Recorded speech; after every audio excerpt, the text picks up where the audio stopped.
What's up, everybody? How are you? Happy Wednesday. Whoa, August is here and it's moving along. It is almost like, I guess, over, right?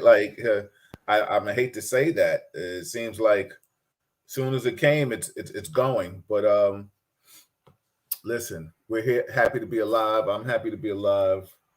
So much to talk about in so little time. This is Real Talk Chronicles. I'm your host, Bill Forster, with my co-host, uh, Kevin Branzetti, and of course, Chuck Richards will be coming along. How you doing, Kev? I'm doing well. I'm doing well. It's a nice Wednesday. Weather's great. Yeah, it's You a know, nice little I breeze, can't not too complain. hot. Yeah, Yeah, it's that's not that's normal August weather. I'm happy with this. that's yeah. It's not. Um, I hope it kind of stays like this. I mean, I don't mind it being the way it is. To be honest with you, I'm cool with the weather doing what it do. Everybody, this is Real Talk Chronicles. I'm your host, Bill Forster, with my co-host Kevin Branzetti, and you know how to do. You like it? If you're on YouTube, subscribe to it.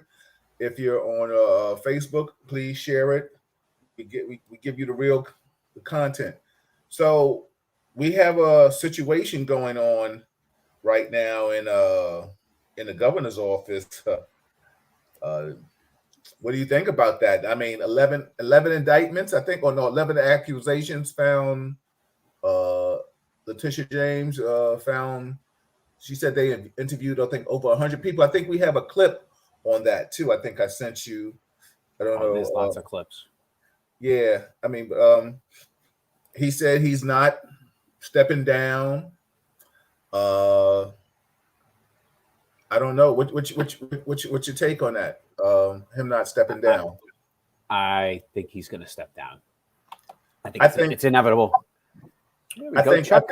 think what's up, Chuck? I think he should. I think it would behoove him to step down in lieu of the fact that he could not, maybe if his aspirations are running for another office or something. If he gets impeached or anything of that magnitude, he can't run for another office. You know, I don't think he can run for another office anyway. right. You know, Yo, Chuck, what's going on, brother? We were just What's going talking on, man? about our governor, that Letitia James found that 11 people were, I guess, there was some validity in sexual harassment charges or complaints against the governor. And we were just talking about, what do you think? You think he should resign, step down? Because they're talking about impeaching him. Well, I think, honestly speaking, I mean, it's in his best interest to just resign because this impeachment, I mean, it's bad enough that the 11 have come forward and it seems to have a great deal of validity in regards to the allegations.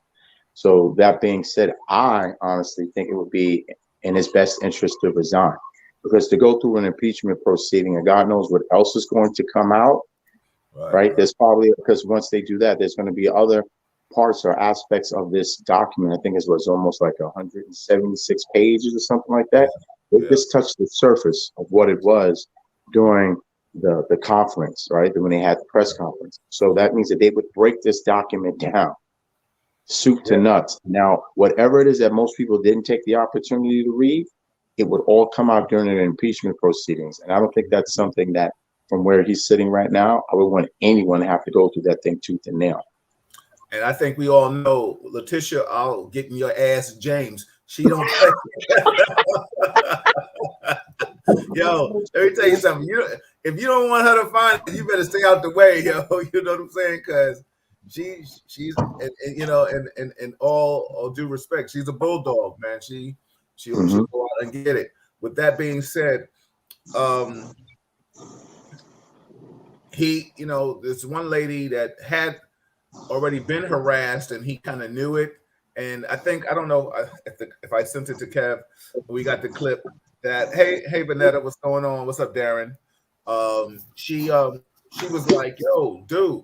He was like, I was asking her about her sexual preferences. Maybe I shouldn't have, but I was trying to help her. What were you asking her? Where did he touch you at? Can I touch you too? Like, not to be funny, but how do Yeah. you talk about you're trying to help somebody, but then you make them feel like you sexually harass them too? That was crazy to me. What's your take I on mean, that? there was some point where I think he was making it clear. I think during when he came up with his response, he was saying that he was only behaving and acting as a father figure, and that based on his own personal experiences that he had from a family member who had also been sexually abused or sexually assaulted, that he was Right. trying to relate to them on their level. But I mean, the overall issue when it made this turn about her possibly, I read some of his responses in his report Right. in regards to what she said, and when about the whole tattoo issue really threw me about, well, if you're gonna get a tattoo, maybe you should like get one on your butt, and I was like, oh man, like Like, my like, God, like man, really like. like, We going dude. all out, man. It's like, oh, Like, it was just every turn, man. Everything just got progressively worse, and I was like, oh my God, man. I don't even know what to say, brother. I mean, yeah, the whole yeah. thing. I think even with our job, when you get to a particular issue like that, let's say you have someone that was on our job, but we knew we either was being even a domestic issue at home, or they were being sexually abused. There's a unit, right, that you refer them to in order for them to be able to handle those situations. Absolutely. Even though you may want to take the bull by the horns and be the big father figure, in order to ensure that there is no misinterpretation of our intentions, we refer them to a unit, and whatever comes out of that unit, so be it. That's what we're supposed to do, right? The first thing something like that Yeah. happens, Yeah. refer them to that unit and let that unit do their job. I mean, I know there has to be a unit someplace, I mean, within that state capital, that probably deals with or handles on a professional level, whether it be a psychiatrist, a therapist, that handles and can deal with certain issues like that. But to say that, at some point he felt it was wrong, he realizes now it was wrong. If any of the statements and any of his actions and any of his behavior were anything close to, if it could have been worse for all we know from what came out in that document, then I'm sorry, you weren't helping her at all. I mean, you were just I mean, like, come on, man. Like, somebody come to you talking about sexual harassment and you start rubbing their shoulders. Like, oh, thanks. This is all this other shit I need. I just came in here to talk to you. This is the stuff. This is the stuff you didn't get. Yeah. How about that? Yeah. Oh, did he do this or did he do that? I mean, come on, man. Right. Like I said, he's been a little bullish with this. I mean, Democrats across the board are like, yo, step down. Everybody's coming out like, yo, step down.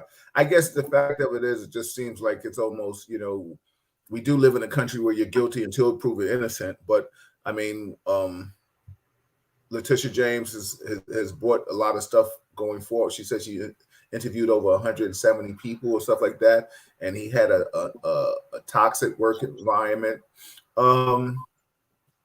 I don't know. I've never worked for him. I heard he can be a little, different. I mean, I don't know, but I've been told by guys that have actually worked. I had one good friend of mine who actually worked in Albany. He actually was on the security detail, and he did say very clearly that Cuomo's a tough person to work for. That he's a bully. That he's a bully. I heard that too. Also, too, what about the state trooper? He supposedly a state trooper. He sexually harassed. Like, yo, dog, you have no law. You have no coof. You just anybody you see with a skirt, you coming at, man. It's crazy too, because I read some of the document about the state trooper. So she only had something like maybe 2 years on the job when he eyed her. Initially, what he did was he eyed her there was an event that occurred at the FDR, or let's say at the Triborough Bridge. There was some type of event that was there, and she was in uniform, and he had eyed her from that particular incident. So he tapped onto his senior, I guess one of the guys who was senior on his detail, and he inquired about who she was. Right. And then he said, I want her on the detail. Yeah. And supposedly, in order to get on that detail, which is a very elite detail, you had to have at least 3 years or more in order to be considered. She had like maybe 2.5, like less than that. And then the senior, I guess, person that was on that detail went to her and says, hey, look, you need to apply to the unit X, Y, and Z.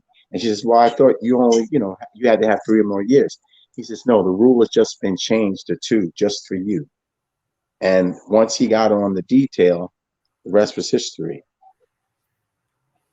Yeah, it's so funny. Stefania says something about this sounds fishy to you.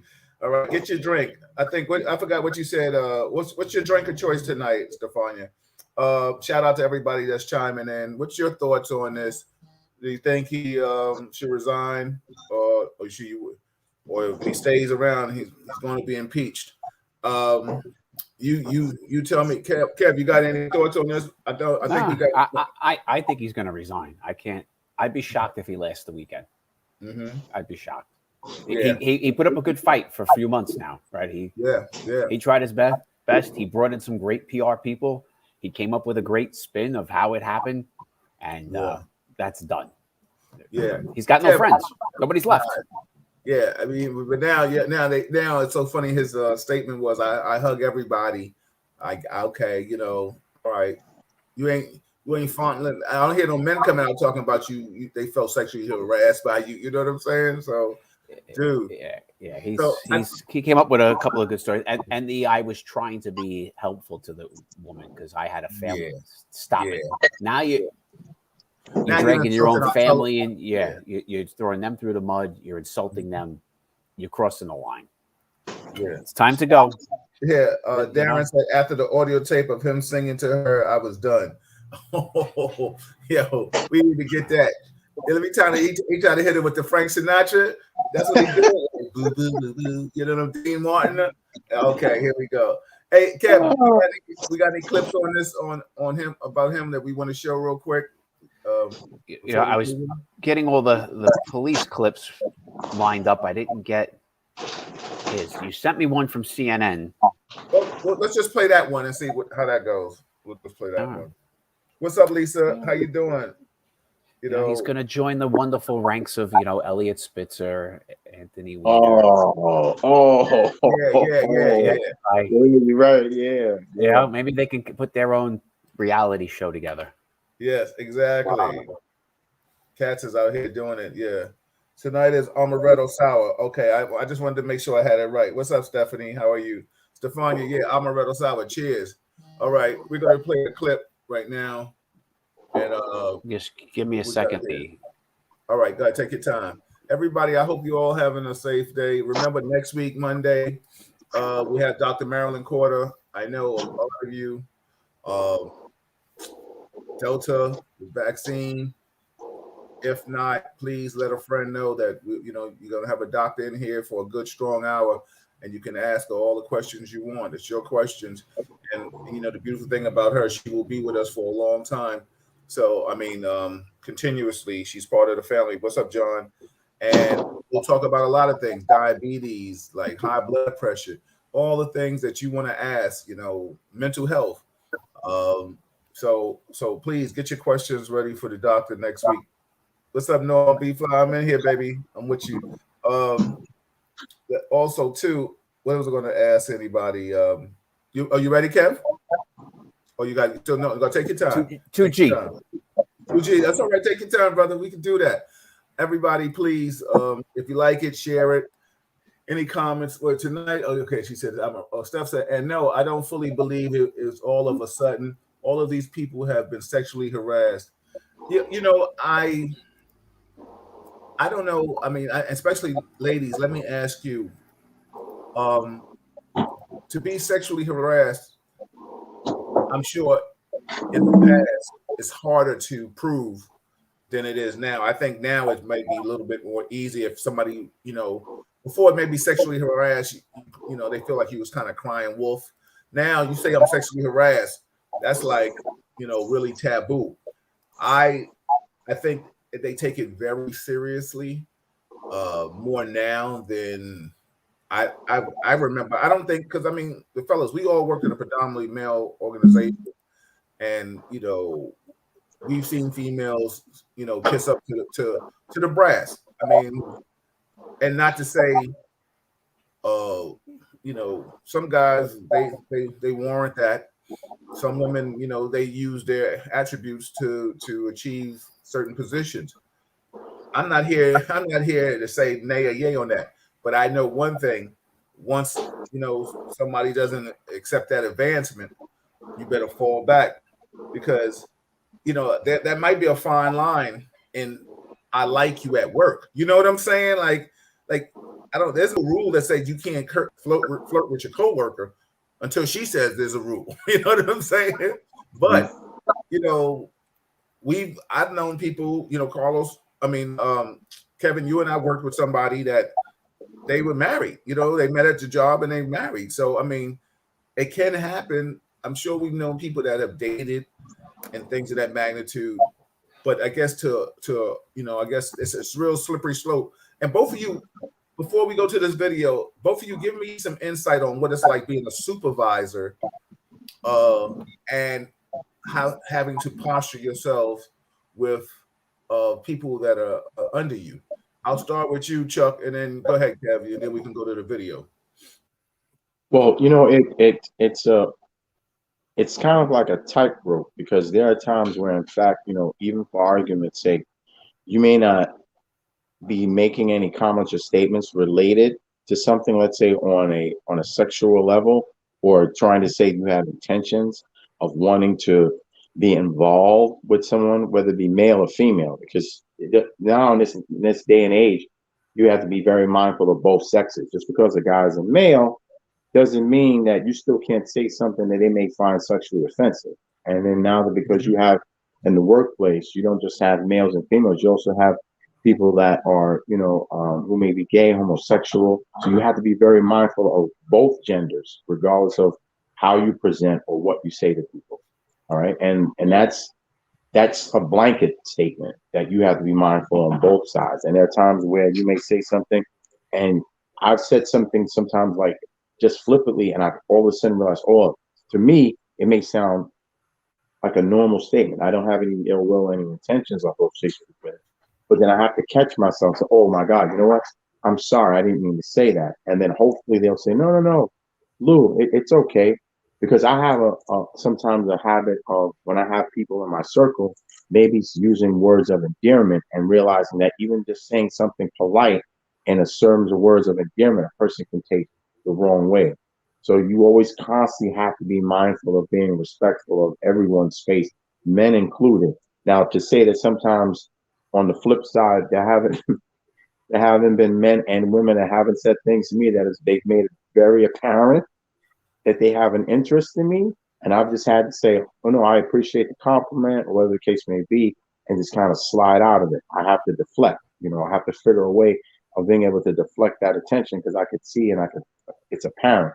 But once again, as a supervisor, you know, you have to be mindful. And those other cats, I ain't gonna lie, like there's one guy that he's a lieutenant, and he was interested, and it worked out, but he was interested in someone who wasn't even a police officer. They were an auxiliary officer in the command, you know. And even then, you have to be very mindful of what you say and what you do. I mean, thank God nothing became of it, and they actually ended up getting in a relationship, and they got married. They have kids now. But even within a precinct, sometimes if you're a supervisor, if you have somebody that's a subordinate, you kind of got to walk a fine line, because you never know exactly whom. Maybe you may not offend the person that you're speaking to, but someone that's in close proximity may find it offensive because you may be speaking to them in that manner.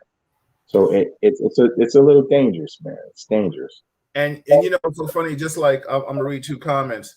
You know, like Florence said, you know, sometimes terms of endearment can be long. I mean, there are some people that just talk with terms of endearment. Hey, hon, what's up? Right. What's up, sweetie? How are you, babe? Everything good? Right. You know what I'm saying? And you know, sometimes you know, using that kind of verbiage and language in the workplace is a no-no. I mean, I think it's good when you have it with, you know how we say you got your job wife or your job husband, you know, you can maybe talk like that and things of that magnitude. But I mean, you know, if you say that to, and you know, it's crazy, because sexual harassment is sexual harassment. But we know, like, I'm gonna keep it real. One real talk, you know, that's what it is.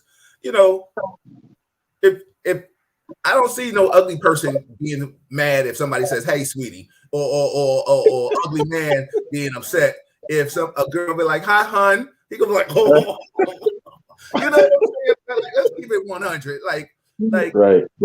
Like, it's only the people that you know that are trying to make moves like now, with the sheep, the wolf with the sheep clothing. Like we've seen supervisors, like I said, can put people in compromised positions, and then all of a sudden he got the female driver all the time. Now she's driving, but she ain't really driving the car. Like, really, dog? I mean, okay, I got it. You know what I'm saying? And it's all good. I'm not hating on the female that's getting these, these perks. You know what I'm saying? Get a day off when she wants to, or now she's inside. I'm not mad. Because, shit, if a female officer thought I was a cute supervisor and she want me to watch TS, I'll be like, all right, hey, you know what I'm saying? Especially if I want to go out. I'll be like, yeah, Detective Force not going to help you. You know what I'm saying? I'm trying to add some light to this because, I mean, it's a crazy situation. Like Deb said, she said, not for everyone, Bill. I put an EEO on a coworker that was totally disrespectful. They told me denied it. What? And I didn't have any witness. This was on Rikers, and now F this bull. I'm going after the city. Yo, I respect that. It's so funny. What's up, Lydia? How are you? Yo, Deb, then I know you. We grew up together. So I mean, you do what you gotta do, because the crazy thing is I try to make a little light of certain things, but there are individuals that will come out their mouth and say real disrespectful things. And to be that ultimate professional, it's a fine line. Now, Kev, maybe you can discuss a little bit about that on being a supervisor too and having a fine line. And I'll talk about it from just a peer-to-peer aspect. Go ahead, Kev.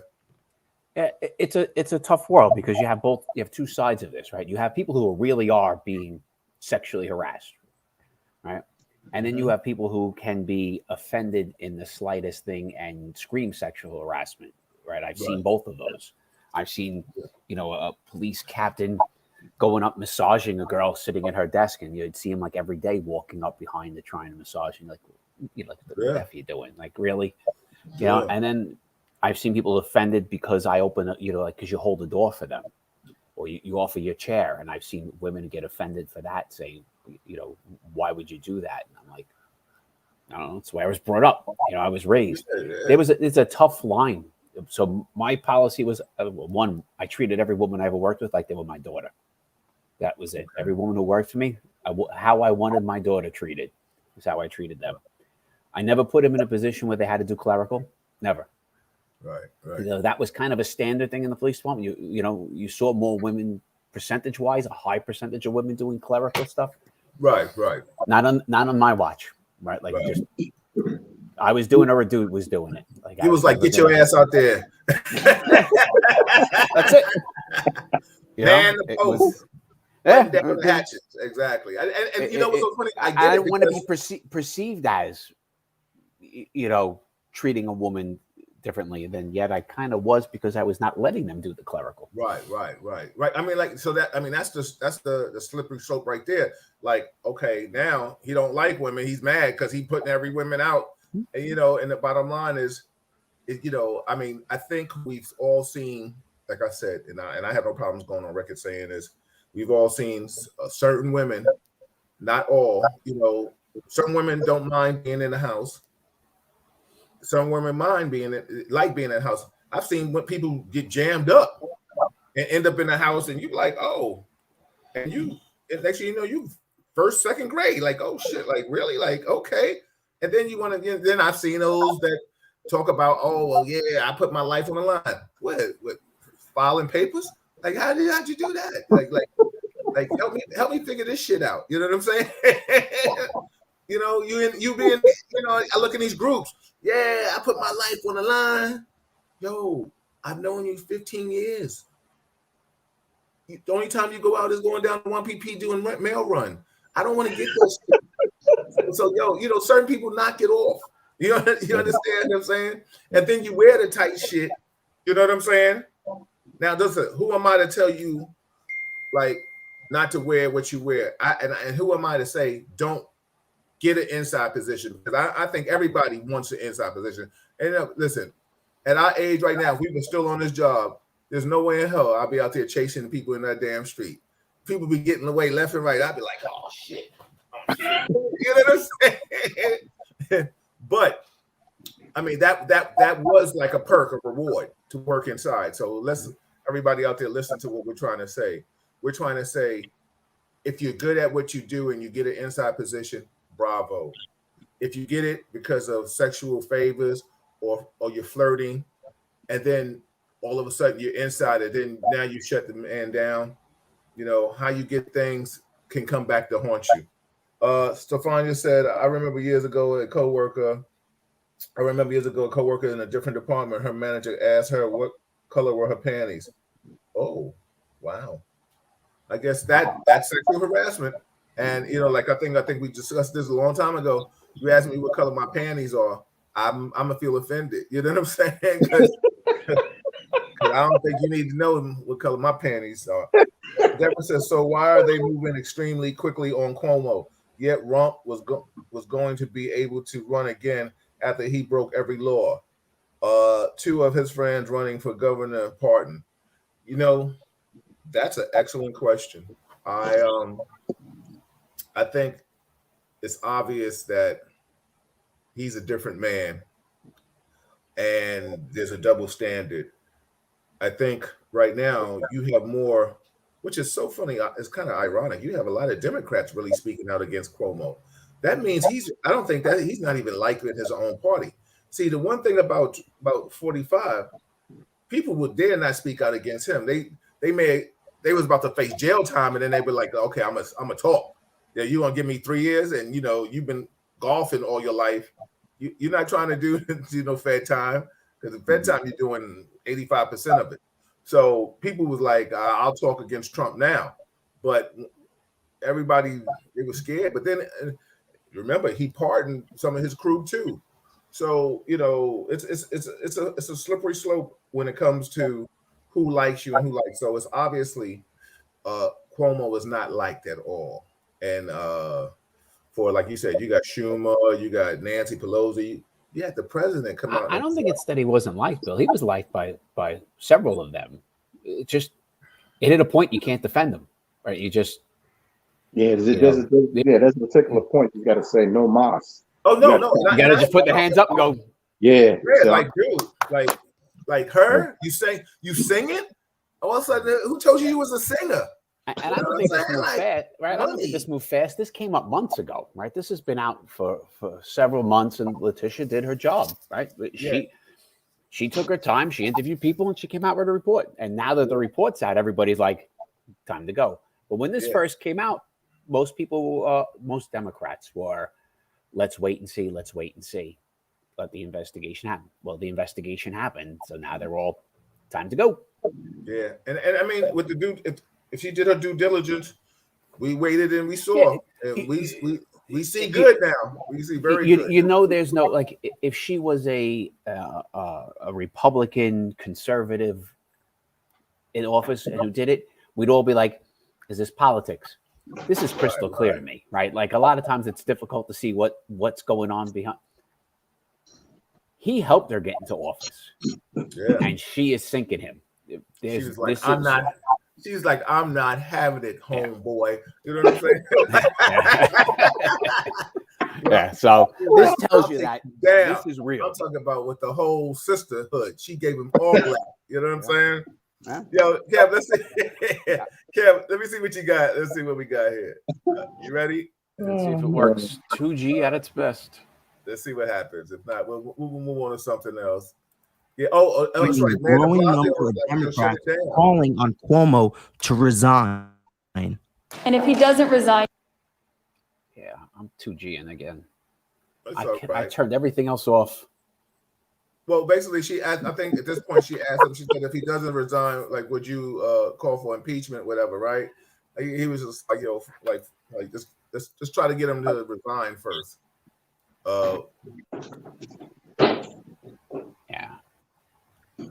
This thing is driving me nuts today, dude. It's all right. I get it. I don't know. I said I closed out everything else. Removed from office. Let's take one thing at a time here. I think he should resign. Neighboring governors adding their names to the list, pushing Cuomo to quit. and House Speaker Nancy Pelosi and New York Senators Chuck Schumer and Kirsten Gillibrand making clear Cuomo must step down. We continue to believe that the governor should resign. These actions are inappropriate for the governor of the governor of New York State, and I do believe he should resign. 37 Democratic state assembly members have indicated they want impeachment articles introduced to the legislature, and at least 22 have confirmed publicly or told CNN they would vote to impeach. Cuomo promptly denying the findings of the report and saying some things were taken out of context. I want you to know directly from me that I never touched anyone inappropriately or made inappropriate sexual advances. But State Attorney General Letitia James standing by the investigation, saying the evidence is damning.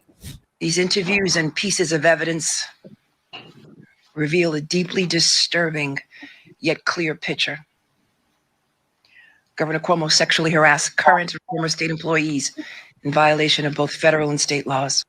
One of Cuomo's accusers told investigators that Cuomo asked her questions about her sex life in June 2020. The governor says he was trying to help Charlotte Bennett, knowing she was a sexual assault survivor. I thought I could help her work through a difficult time. I did ask her questions I don't normally ask people. Charlotte, I want you to know that I am truly and deeply sorry. Bennett pushing back. He sexually harassed me. I am not confused, and I don't want an apology. It's not necessary. It's fake. And his propaganda video was not only uncomfortable and inappropriate, but downright weird and unnecessary. The report also detailed at least 2 previously unknown accusations. One was from a state trooper who told investigators Cuomo touched her inappropriately on multiple occasions. She told us that she felt completely violated to have the governor touch her, as she put it, between her chest and her privates. And from a staffer identified as Executive Assistant 1. The governor hugged Executive Assistant number 1 and reached under her blouse to grab her breast. There were also several occasions on which the governor grabbed her butt.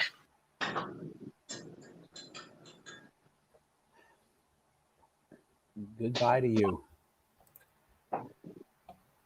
Like I said, man, I mean, Stevie Wonder could see, man, he's done. he a little freak. Yo, he just, he grabbing people in uniform and like, and we know you got a vest on and you grabbing people in the chest and the crotch area, and then you going like, yo, where are you going?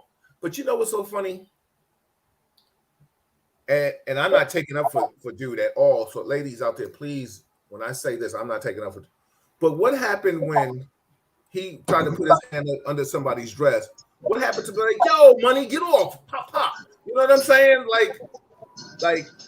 Well, I think what it was said was that based on it was something that they didn't do because retaliation was a large thing, not just from him, but it was also in terms of his executive staff.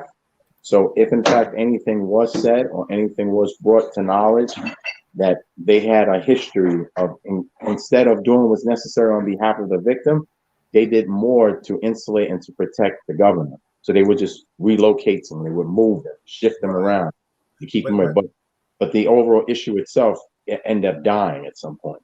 But you know what's so funny, Chuck? And I mean, let's all put ourselves in a relationship situation. I know one thing: if my wife worked for the governor, and she told me that he touched her inappropriately someplace or tried to put his hand under her dress, if I may not be able to get into the building to see him at the Christmas party, I'm busting his ass. You know what I'm saying? At the turkey giveaway, Thanksgiving giveaway, the turkey drive, I'm throwing some shit in his face. Yo, you try to touch it. Yo, you're not. Yo, listen, I'm gonna get him. Yo, one way or another. Yo, you touch my wife, I may not be able to get it. You know, I may be get denied, and like trying to go to the detector, and okay, I got it. Yo, either you quitting, but when Christmas come, yo, what's up? How you doing? Pop. Yo, money. Oh, what you hit me for? Yo, all right, you know what that was. You take that. Just take that. Oh, we'll play it off. I mean, I got it. What's up, Colin? How are you in the building? Mark, what's going on? Deb said, she said she won Cuomo was not totally innocent, but this is total hypocrisy. Deb, tell us why. Tell us why you feel that way, please. It's in her comments before that, Bill. Oh, what did she say? It's over 45. Oh, okay. So she's still feeling a certain way about it. So do you think this is more about 45 coming at him? Anybody knows I wasn't a 45 fan, and we know that there's hypocrisy all across the board when it comes to 45 and what he did. I mean, we could talk about the insurrection on January 6th and stuff like that. He's walking on water with everything. I mean, only two people walked on water. I guess it was Jesus and the devil, and you pick which one you think this dude is. You know what I'm saying? Mm-hmm. But how you doing, Eunice? It's great to see you. But I don't know right now. I mean, even though we could talk about hypocrisy, being a hypocrite in this regards, it doesn't negate what happened to these females if they calling them out. The bottom line is, it's a problem. So, but the thing that's so ironic with 45 is that, see, the Republican Party, regardless of whatever he did, regardless of what injustices or anything that he did that was in violation of God knows how many different laws and against people and civil matters, the Republican Party continued to bolster and support him. Whereas, let's say if it had been an equal playing field and the Republican Party had some moral consciousness, let's say morally conscious, then yeah, a lot of times when things got put out on the floor, especially for impeachment, yes, if they were morally conscious, yes, then he probably would have been impeached on the 2 times that it was put on the floor. But based on whatever Trump has over the Republican Party and those who are loyal to him, they didn't push the envelope. They didn't vote to have him impeached. So they had a proceeding, but they know the end result of was that nothing was going to come of it because the Republicans were going to back him no matter what he did. And he did some horrendous things. I mean, we can go over, right? It's a lineage, it's a list of things, right? But if you have but here it is. On the other hand, the Democratic Party, right? They're saying very clearly, oh, hell no. We don't want to be tied to this, which is what, morally speaking, as human beings, that's what you want to do. We don't want to be morally attached to anything associated with this type of egregious behavior, which the Republican Party didn't do. So unfortunately, Cuomo's a part of the wrong party. I mean, he's if you were a Republican, maybe it'd been a different story. But we all know, all right, and like I said, we don't have to be Stevie Wonder to see this. These overall acts, 11 women, it's egregious. And it's no way that you can sit there and say very clearly that, well, there's situations of why these things happen. Yes, there's 2 sides to every story. But we have 11 women who don't know each other from a hole in the wall. And they're not, collaborating. They're not sitting there as a conspiracy theory. They have separate incidents, and they're able to corroborate every one of their independent incidents that have occurred. And I'm sorry, that speaks volumes. So, Chuck, let me ask you a question. I'll ask you and Kevin this question, and then we'll go on to something else. A bunch of the ladies that are watching, they feel that, like as Stefania said, as someone that has a friend in HR, in employee relations, a lot of these women set these scenarios up for personal gain. And it seems like Vanetta, Deb, Eunice, a lot of these women feel that these women have set it up that way. Kev, Chuck, what's your take on that? I mean, because of course we're not going to tell them that the ladies are wrong because everybody has an opinion. But what's your take on this, Kev? And then I'll go to you, Chuck. It's like I said before, these things go both ways. There are women who are legitimately being harassed and treated improperly, and then there are women who use it as a tool, right, to get what they want, and they hurt the right women, the good women. It's a tough road. And so I told you, why as a supervisor, I had a very set of instructions for myself. Well, Well, I think I've learned from watching all these things. I know one thing: if I ever was in another position of power and stuff like that, or someplace like that, I would never have a closed door policy. If the door could be closed, but there'll be another person in there. It'll be 6 eyes. It won't be just me, her, and I, or something like that. Because the bottom line is, now you got to kind of CYA every time. I mean, as a supervisor, you got to CYA. We got to talk in the open, because you want to have a closed door policy, because maybe something is happening. In their personal life, like this. Let's take it away from this. It could be a female that has a problem, but like this. I mean, Kevin, before we go on, what's up the window? What's up, James guy? Kevin, what's the policy, or you and Chuck? Give me the policy on if somebody wants to tape you. Is that illegal or illegal?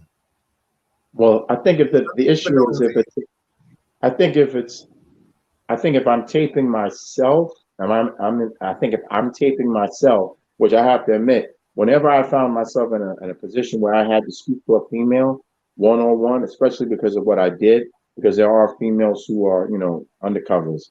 And I would ask them, did they mind very clearly if I had someone else in the room during the course of the dialogue? And they would say, well, no, Lou, I just really want to talk this to you. I am not going to lie to you. I tape recorded the conversation, because just in case, because they were in the room with me and something went south and they said, well, the lieutenant said this or the lieutenant did that. I know I had an account of the conversation, and I did it to cover myself.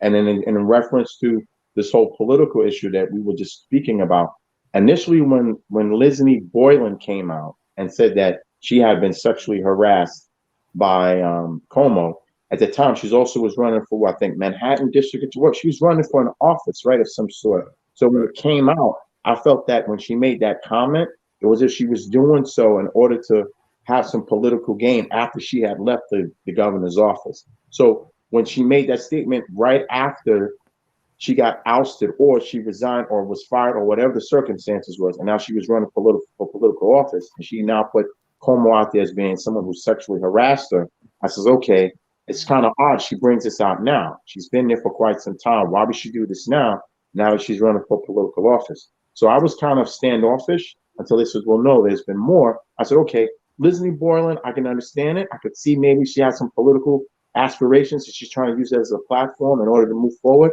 maybe as a sympathy or a pity thing. But then I said, let's wait for the investigation to come out. And then when these other 10 came out, I was like, oh, okay, now it's a different story altogether, But yeah, I mean, I'm not gonna lie to you. I have tape recorded conversations between me and a female in a room. If I didn't have a witness, I mean, I had to cover myself. I totally get it. What do you think, Kev? Yeah, I mean, look, you're allowed to recording as long as you're there. So New York's a one-party state. As long as one party, me, agrees to the recording, I can record whatever I want. Okay. If I leave the recording and walk out of the room, different story. Got you. And like everybody, what's up, Cheryl? How you doing? Deb said, if it was anyone else, it would be believe it, but Rump extremely quiet here and revenge in his thing. He said, in this day, men cannot longer say to a woman, "You look nice," or any other compliment. You're right. Yeah, you're right, Deb. 30 women. Eunice, you're totally right. You can't say to somebody you look nice. You can't say you look nice. You can't say you look ugly. I mean, fellas, we just full transparency. The way we've joked about people's ethnicities at work, it is not for the layman ear. It is not. I mean, the things we've heard at work and been a part of and stuff like that. You can't joke like that. You can't even let somebody hear that. That would be offensive to somebody if they heard it. So we're living in a very sensitive era in our lives. And okay, we get it. I mean, it is what it is. I mean, times change. Everything changes. Clothes, people, you know what I'm saying? And weather. So let's move on. What else do we have to talk about, Kev? This is a video Stefania sent me. All right. I've only watched part of it, so this is really the first time I'll see this as well. But let's see what it is. And what I did hear was at one point, I think, and Stefania, you can correct me in the chat, I think she was an emotionally disturbed person who was running in the street, because I hear the cops saying that eventually in this. All right. So but the video starts off with the cop is on top of her. Oh, I gotta hit share. If I don't hit share, Bill, you can't see it. I know, but hold on. Before you can get that video up and ready. Up and running. We gotta get ready. You got a good question from Mark. He said, guys, who's next to take his place? That's a good question. And James said, anyone in a position of power needs to be extremely mindful of what can happen when dealing with members of the opposite sex. It is your own responsibility to ensure everything remains above board, whether you need another person or person in the room or recording of videos. It goes both ways, and I myself was a subject of sexual harassment by a female VP and the subsequent retaliation for refusing advances by superiors at the bank I worked at before my law enforcement career, and I definitely understand the pain and suffering. Cheryl White said, extremely sensitive environment. Yes. Deb said, let Governor, a woman, Hugh, can't remember her name. Why do they wait long, speak up right away agenda? Absolutely. Who would be the next? Well, there's a lieutenant governor. Lieutenant governor, right? Yeah. Lieutenant governor takes over. Yeah. But I also think that Letitia James has some aspirations of wanting to be governor as well. Yeah. Rumor has it that she was considering on running. So, I mean, right now he's right. Lieutenant governor would take over. But in terms of an actual running for that office, rumor has it that Letitia James was considering on wanting to go and running. Now, let me ask you a question before we go on. I guess governor is a more polished position, but an attorney general is a beast, though. I mean, like, you don't answer really to anybody, right? Like, right. True. That's it. So True. I mean, neither did the governor until now. So yeah. So he started singing and shit. You know what I'm saying? You know what's the scariest of all things? De Blasio running for governor. Oh no! Oh man, I'll probably move to Jamaica. Yeah. Yo, kid. Listen. Talk about the worst. It's not far fetched. No, Kevin. I know what I'm saying. It's not. No, him running, that's one thing, but him being elected, I don't think that would happen. All he has to do is win the primary. Yeah, well, but let me tell you something. Strange things happen depending on how many. If you have a 2-person primary, difficult. If you get one of these where it's 10 people in a primary, you know, sometimes just a strange fish pops out of that. You know, because the votes get split up. I agree. Yeah, well, the one thing we learned from 45 that anybody can run for office. I mean, we saw it years ago with Ronald Reagan becoming and we saw it. I think it was Jack Kemp or Jeff Kemp. He was a former football player. He ran for office. Arnold Schwarzenegger. He was a governor. I mean, shit. Jesse the Body Ventura. Yeah, exactly. I mean, he made sometimes he made a little sense. I mean, shit. Who else? Yeah. Roddy Alaripi. Well, let this motherfucker run for office. You know what I'm saying? Shit. I mean, The Rock keeps talking about he might run. Who? Yeah, The Rock. Okay. Listen, I guess he's out of series. I guess he went up to series 7 in Fast and Furious. He got. I guess it's time to get some change up. You know, that jungle circle. I don't know if that Jungle Book shit or that Jungle Circle shit is working for him. How's that working out for you, Rock? You know what I'm saying? All right, let's go to this video and see what we got here. All right. All right. Oh, this is crazy. Yeah. Why you don't have to ever hear her? She was like, okay? You need to back up. Do not touch me. Back up. Just calm down. Hold on. You can talk to her. Okay, but you can get up. You don't have to do her like this. She's trying to jump in front of her. No, she's not. Kaya, calm down. Kaya, calm down. Kaya, calm down. Just calm down, okay? Calm down. Just let her get up. Please. You don't have to sit on her like that. Kaya, calm down. Kaya, just calm down. Okay, just calm down. Just breathe, Kaya. Just breathe.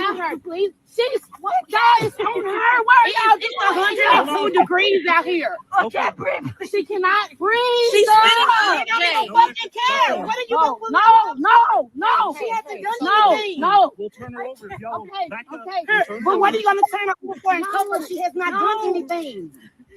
Please let her go. She's literally just walking. Bro, pissing me off. She cannot stop. Okay. We got the report. Look at her mouth. Okay, listen. Okay. If we can restrain it, we'll stand her up and be done, okay? Okay, Mama. Okay, well, let us get her restrained and safe. She's foaming from her mouth. She's literally foaming from her mouth. And you just let her up. Why does she need handcuffs? Wait, she didn't do anything. If she's running in front of traffic, I'm her mother. She's not going to go anywhere. She cannot breathe. Just stand back. roll over. Why are y'all about to handcuff her? Just hold on. She has not done anything. And then you are on her all up. I need your fucking badge number and your name. Record his fucking shit. Please do. Calm down, Kaya. Just calm down. Everything's okay. It's easy for her. He know that he didn't give a fuck. Please put that camera back on. Put her on your chest. It was never on you in the first place. Why was your camera not on you while you were on? Yeah, we finna report all that. All of that. You had to report all of that. Please do. We finna report all of that. You're fine. Where's shoes? Can you hold this? She didn't have any whenever I found it. Here.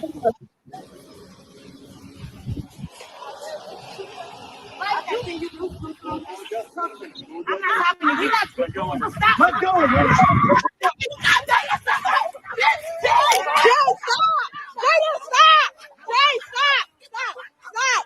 No, sir, stop, please. Okay, stop. Okay, sir, please.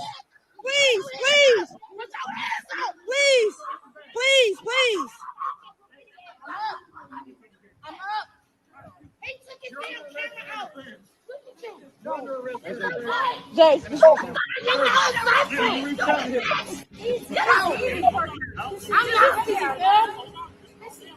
It's all right, Jay. It's all right. It's all right. It's gonna get handled.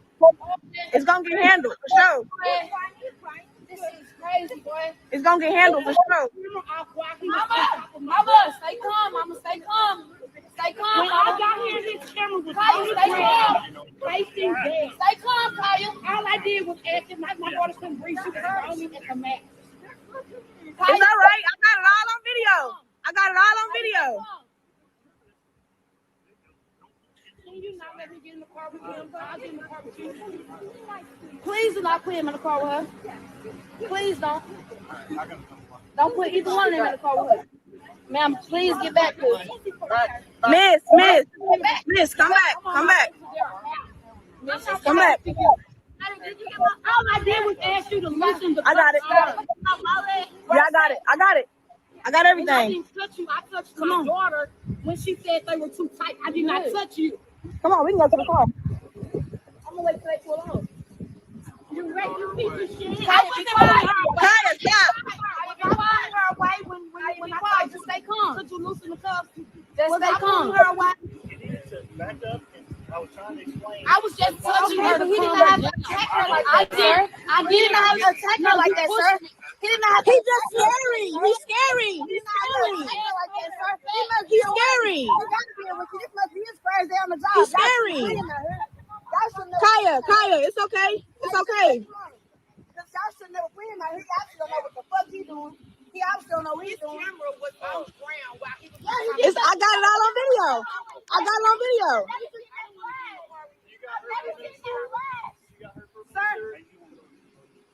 got it all on video. Please do not put him in the car with her. Kaya, just be calm, Kaya. Just chill, Kaya. Chill. Go get my mama a call. Who called you? Where you gonna go? Well, she wasn't doing nothing but walking. How you gonna fuck with somebody and they walking? We pull up, he on top of her with his camera underneath her. That's what I'm saying. Y'all need to report that. Y'all need to report that. It's okay. I got it on video, and I got your face. I got your badge number. I got your name. I got all of it. I got all of it. So it's okay. It don't matter. It don't matter. It don't matter. Jay, chill. His camera still never been out at all. Y'all got 1, 2, 3, 4, 5 police out here for 3 little black girls. 3 little black. Oh shit, 7 for 3 little black girls. I can tell you what happened, officer. I got it on video. All of it. Yeah. He's laying. No, listen. Come on. I want to make a statement. I'm telling you, that camera. No. Yeah. We pull up. Okay, I'm going to talk to you. Let me talk to you. I'm not going to yell. I'm going to tell you what happened. We pulled up. He's laying on top of her. She's foaming out her mouth. His body camera is laying underneath her. You can't do that. She get up and she tell you the handcuffs too tight, and then you're going to throw her on the ground. What sense does that make? He took her because she's walking. She's walking. That's it. That's all she's doing is walking. That's all she was doing is walking. And then why didn't he call for backup as soon as he found her walking to the jump in the street? Why do you think all of us are here? Well, all right. Listen.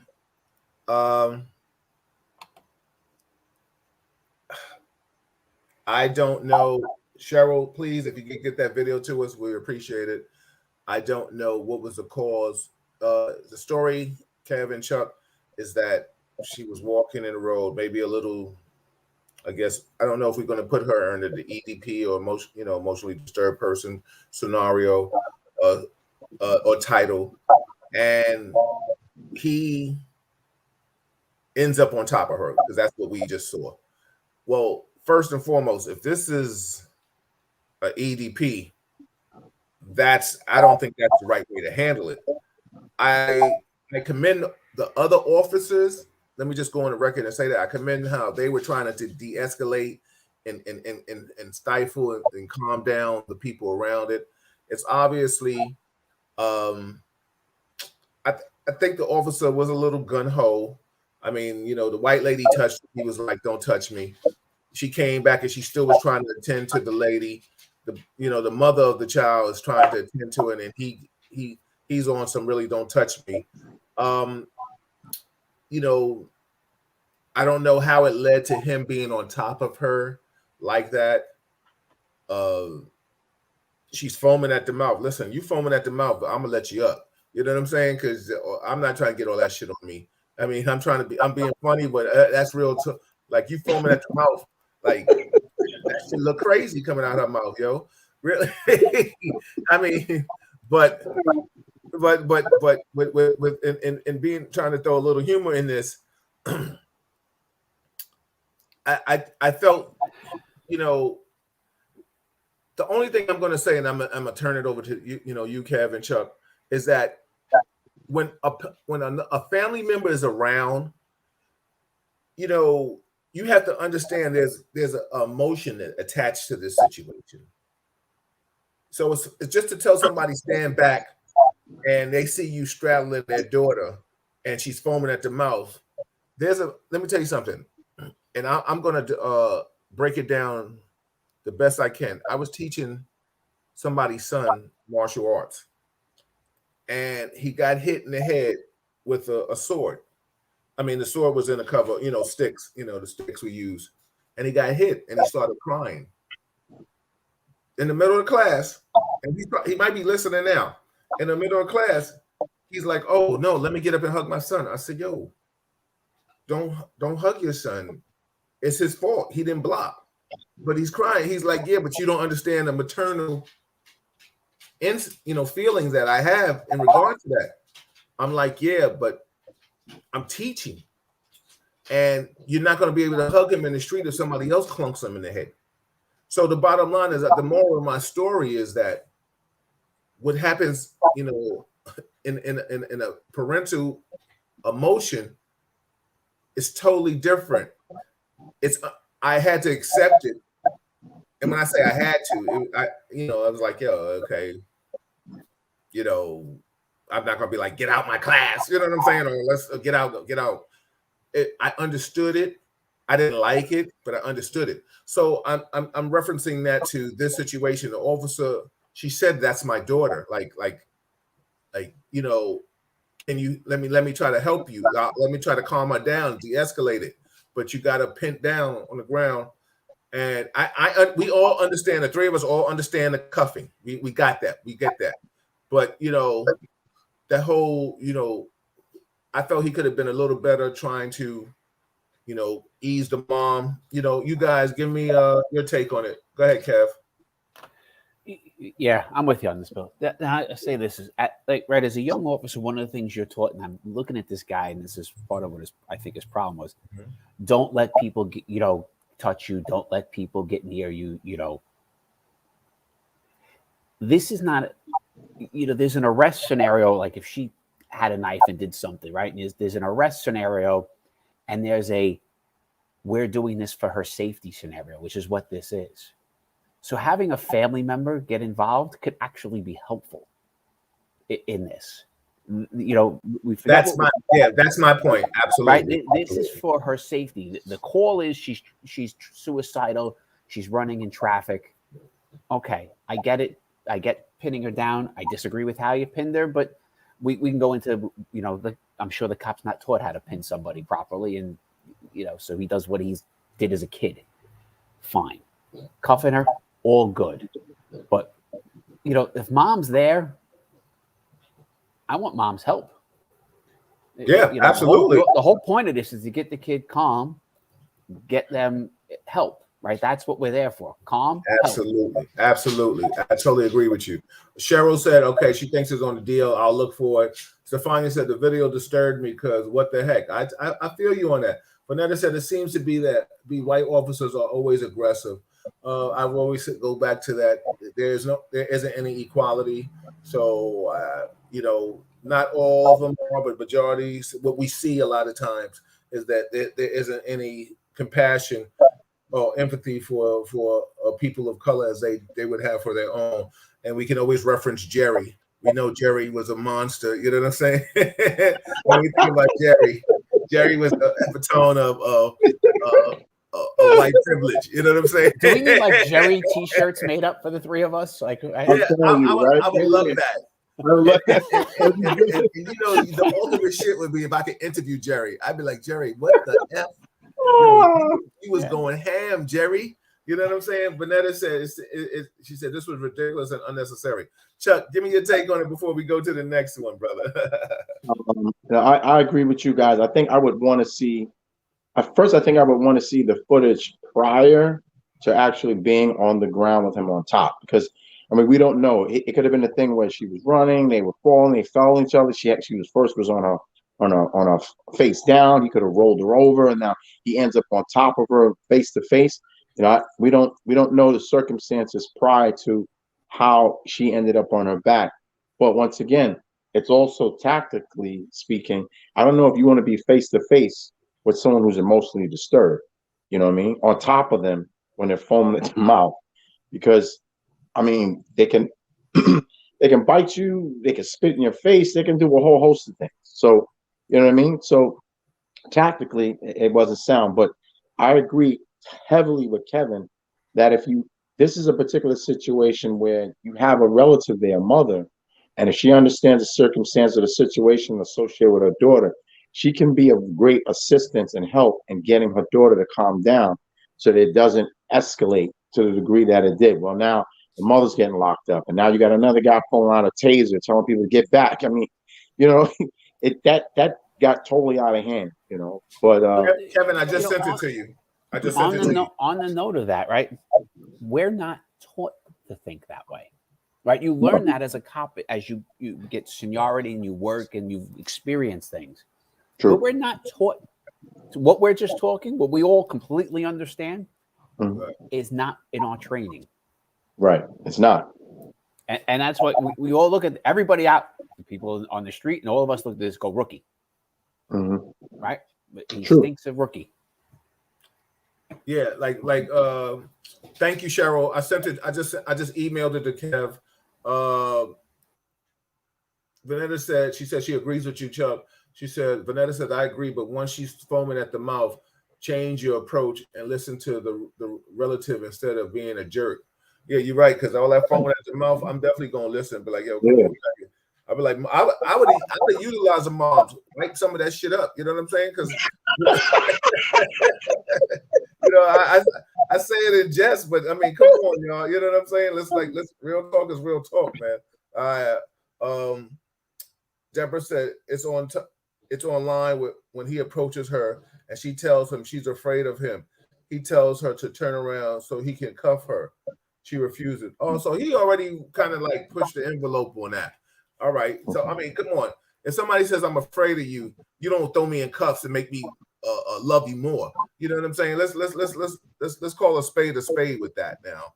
People now, not that I'm getting off the topic, but what did he? I was trying to make it out. Did he say that she tried to run in front of traffic or in front of a train?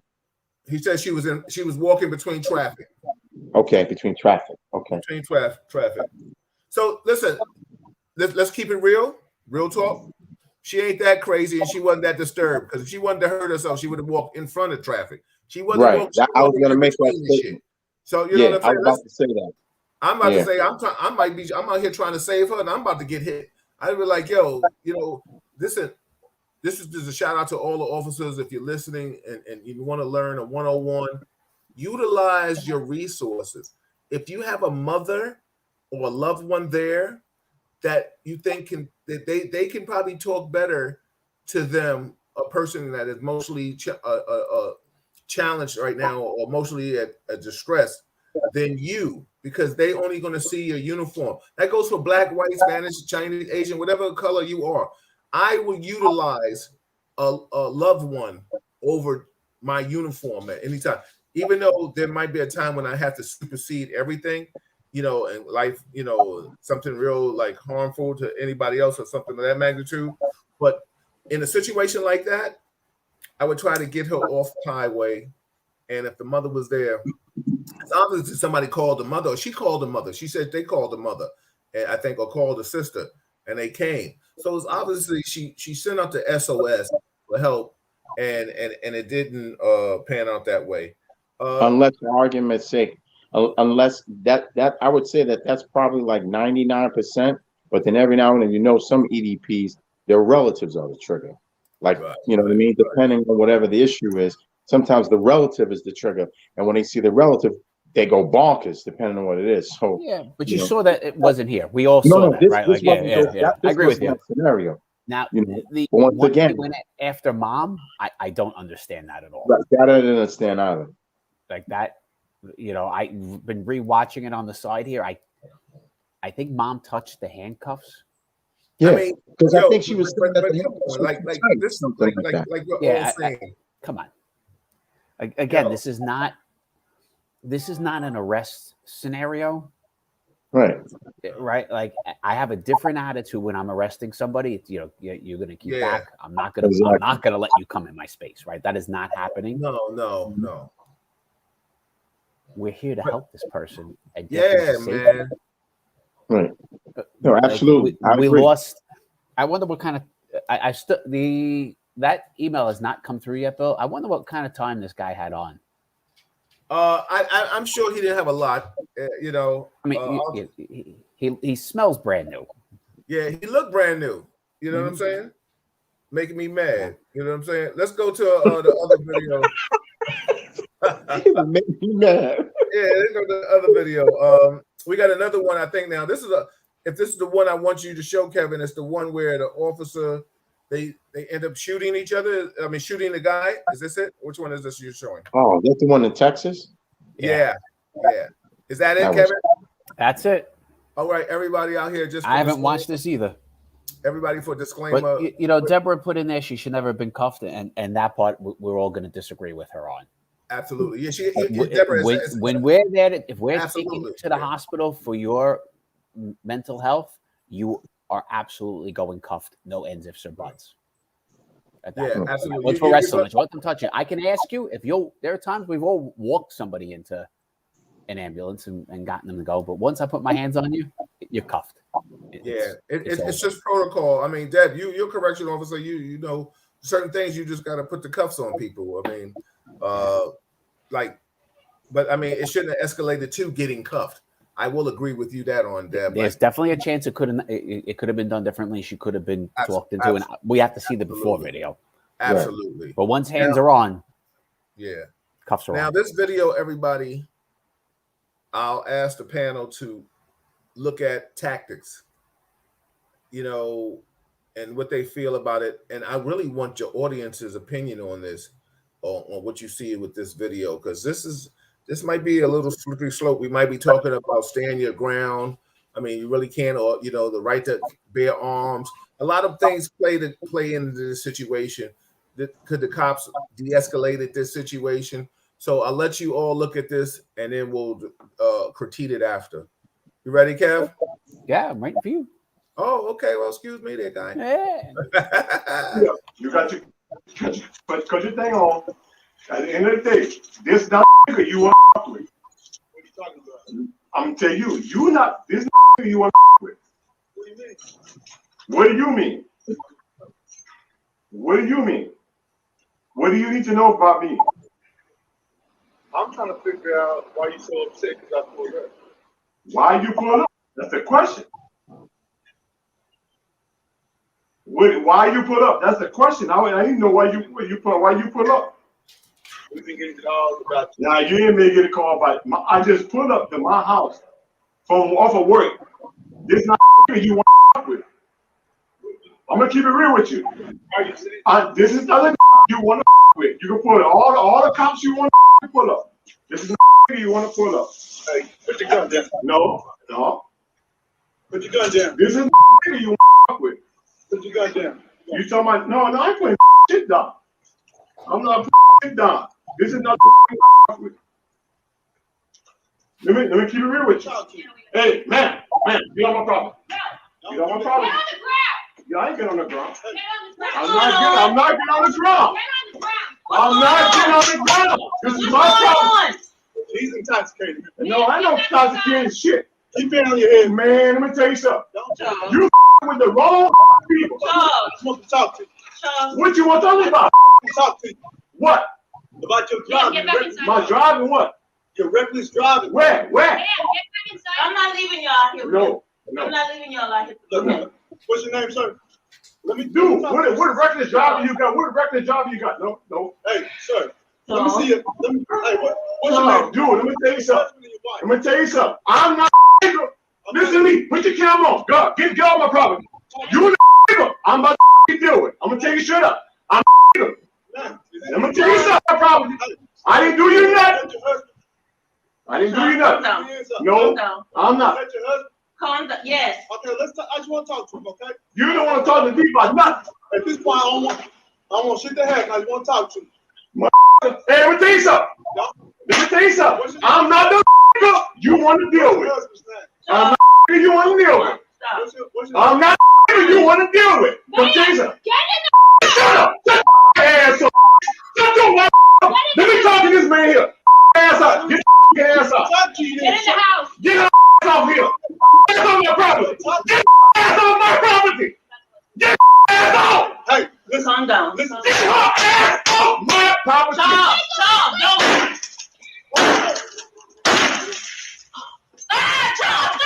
Stop. Oh my God.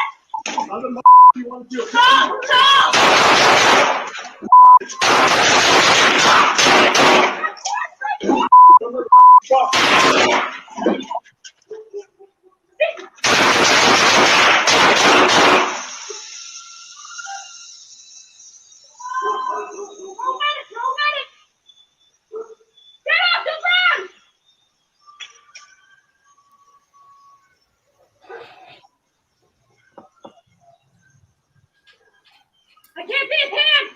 Let me see your fucking hands, man. Let these hands. Can't see his hands. Fucking get behind that. Get behind the underblock. Get behind the underblock. Keep moving. Back up. Keep moving. Right here.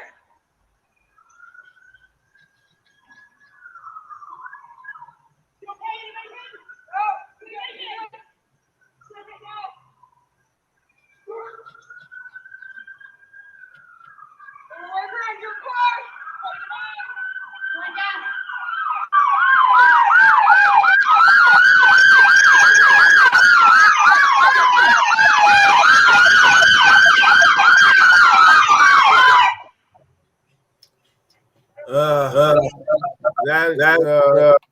There's so many different things wrong with that.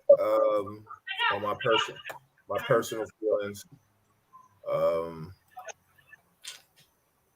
I don't see any de-escalation skills. I don't see. I mean, you can blame the wife too. You know, listen, you could have stayed out there and calmed him down. There's so many different things. I'll go with you, Chuck, and then I'll go with you, Kevin, and I'll finish up whatever. You know, I mean, all right. So you have all right. So you have a male. He's obviously intoxicated, right? Because no normal person, when in fact confronted with the police, he threatened the police though. He definitely threatened them. Right, he threatened. Right, he wouldn't have gone to the degree of taking off his jacket. He's preparing himself. He's pushing up his shirt. You know, he's making very clear, get off my property. What do you stop me for? Now he's showing his firearm. So that right there is that's automatic an equation for a disaster. Something's going to go totally wrong just with that out of the gate. Whereas let's say someone who might not have been intox, and once I pull up into my driveway and the police show up, I mean, my house door is right there. I just would have turned around and walked in. And then Chuck, let me just ask you this: like, if I'm looking for you and I feel you're intoxicated and you're swerving or whatever the case may be, once you get home and you're at the door, it's all good. Yo, go ahead, man. Yo, get out of You're here. all good. You're in. You at your door. This is your house. You've been swerving. Going on in. He didn't hit anybody. He didn't hit any cars. He didn't hit any pedestrians. Yeah. He didn't create and cause an accident. You at the door. Just let him turn around and go in. It's nothing for us to talk about at that point, especially if as a trained police officer. And he did say he's intoxicated. And he says, "Oh, no, I'm not." "No, you're intoxicated." That would have ended it. I just would have let the man go in the door. After that, I mean, it just goes bad, man, really, really quick. And the issue is, as far as I'm concerned, for when he stepped off the stoop, yeah, he may have stepped off his property, but at that point in time, his gun wasn't in his hand. It was in his waist. It was in his waist. It was in his waist. He didn't have it in his hand. So one of the officers fired first. And then he reached for his gun. Now he's running around cars shooting at people. So it's like I said, there's three things that I see. One, me being a trained police officer, he's at his door. He didn't cause an accident, even though he was driving recklessly, but he didn't cause an accident. He didn't hit any pedestrians. He's at his door. He finally got there. I would just let him walk in the house. Yeah, second of all, that's it. That would have stopped everything. But once again, if you have officers who are not trained, who are not thinking that way, and once again, they're thinking very legalistic, right? Law enforcement minded. No, they want to confront everybody on every situation and every scenario. There's certain scenarios you don't have to confront anybody. Nature sometimes just works shit out. You know what I'm saying? Naturally. Yeah. You know, before I'll let you finish, and then you can turn it and you can switch it over to Kev. But like you said, the officer said, "No, I just want to talk." What do you want to talk about if he's home? Like, right? Like, there's nothing to talk about. I just said, in a funny world, and I try to throw a little humor with this, but as an officer, I would have been like, "Yo, next time your drunk ass is out here driving, I'm gonna arrest you." You know what I'm saying? But listen, but the bottom line is, you're home. He's on. If you look at this, and we're all looking at it from a trained eye. And for those that are out here, I see you, Alicia, in the building. How you says, dude is at the door. The average person is probably just gonna go in. You're right, Chuck. Maybe the liquor made him confrontational. Maybe he is a badass in a certain aspect. But the bottom line is, his wife, she must have been in the shower. She comes out, she snapped. I would have been like, "Yo, get your ass in here." You know what I'm saying? Like, come on, like, get in here. Right, exactly. Why are you woofing the police?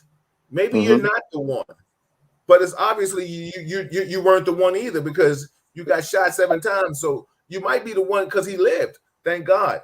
Now, like you said, Chuck, they shot at him first. But when he stepped off that stoop, his gun wasn't in his hand. It was in his waist.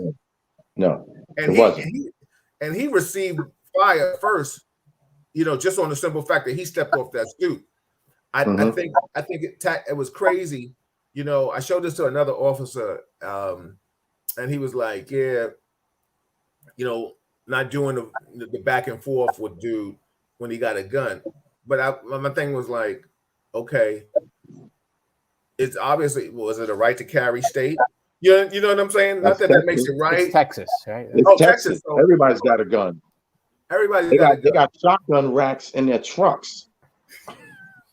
You know what I'm saying? I went to school there, man. That blew me away. I went to Texas Tech University. I get off a plane and I'm going to a bar and I'm looking at, directly in everyone's truck, and everyone's got a shotgun rack. And it was a shotgun in their vehicle. No one's breaking into the cars. And right. Everyone's got a shotgun sitting visible in their truck. I'm like, what in the world is going on here? So yeah, it's freedom of speech, freedom of gunfire. It's like, just freedom, just do whatever you want to do. Just be free and shit. You know what I'm saying? So, Kev, what's your take on it, bro? So a little bit different in the beginning. We're thinking of this with drunk driving in the way we were as cops, right? And I agree with you. Guys home, get in your house, have a good night, sir. Mm-hmm. I will say this: there is a ban that is, if we let a drunk guy go in his house with a gun, and he does something silly, we're in trouble. But forget about that part. There are lots of police departments. Let me just interject. No, let me finish. There are lots of police departments that have complete zero tolerance, right? You put in the car in front of the bar and you turn that car and they're locking you up for it, right? They're just complete zero. I got no issue with the first cop talking to him. He stayed at a distance. He kept his distance. He talked calmly to him. The second cop agitated him. That first cop was fine at asking him those questions. Their task, what they're told to do, is different, or could be different. I don't know. But him asking him questions and saying he just wants to talk to him, there's nothing wrong with that. Okay, Kevin, I heard everything you just said. But what, in your professional opinion, what's the reason of asking questions if you're not going to arrest them? Who says they're not going to arrest them?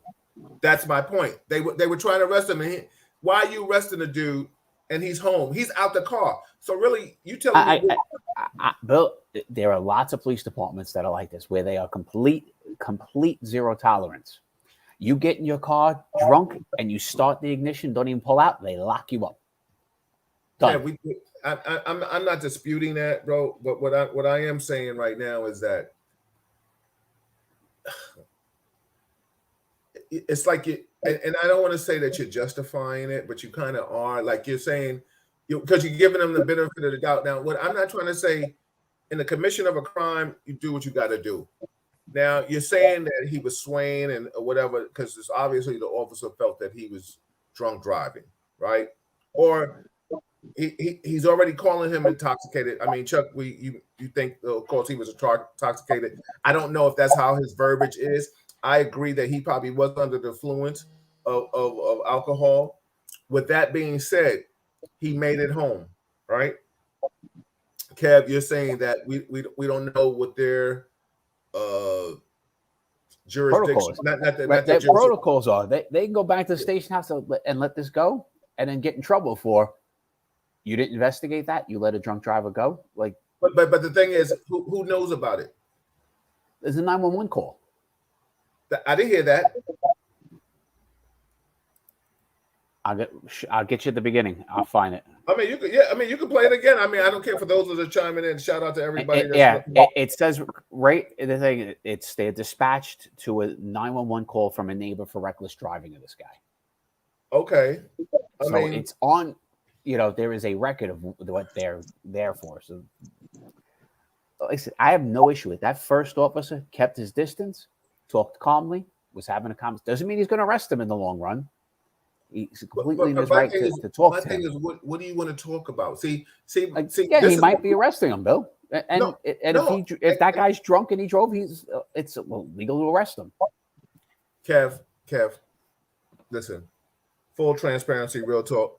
How many of us have driven home a little inebriated? I'm saying we're talking through our eyes of what we would have done as cops, and I agree with you. And I'm telling you, I would have let his big ass go. Now, he would have started. We all know, Bill, there are police departments across this country. It is complete zero tolerance. Complete. I don't know that. I don't know that. I'm not disputing you. I'm not calling you a liar. I'm not saying you're wrong. But what I do know is that the office, if I do know that, what are you talking for if you're not looking to try to arrest him? That's what I do know. Because just to say, oh, you're all right, and I give you the okay to go in the house, see, my black ass would have went in that damn house. You know what I'm saying? Like, I'm not going to be outside giving you all that back and forth verbiage. You know what I'm saying? Malika would have pulled me in the house and be like, yo, come in the house.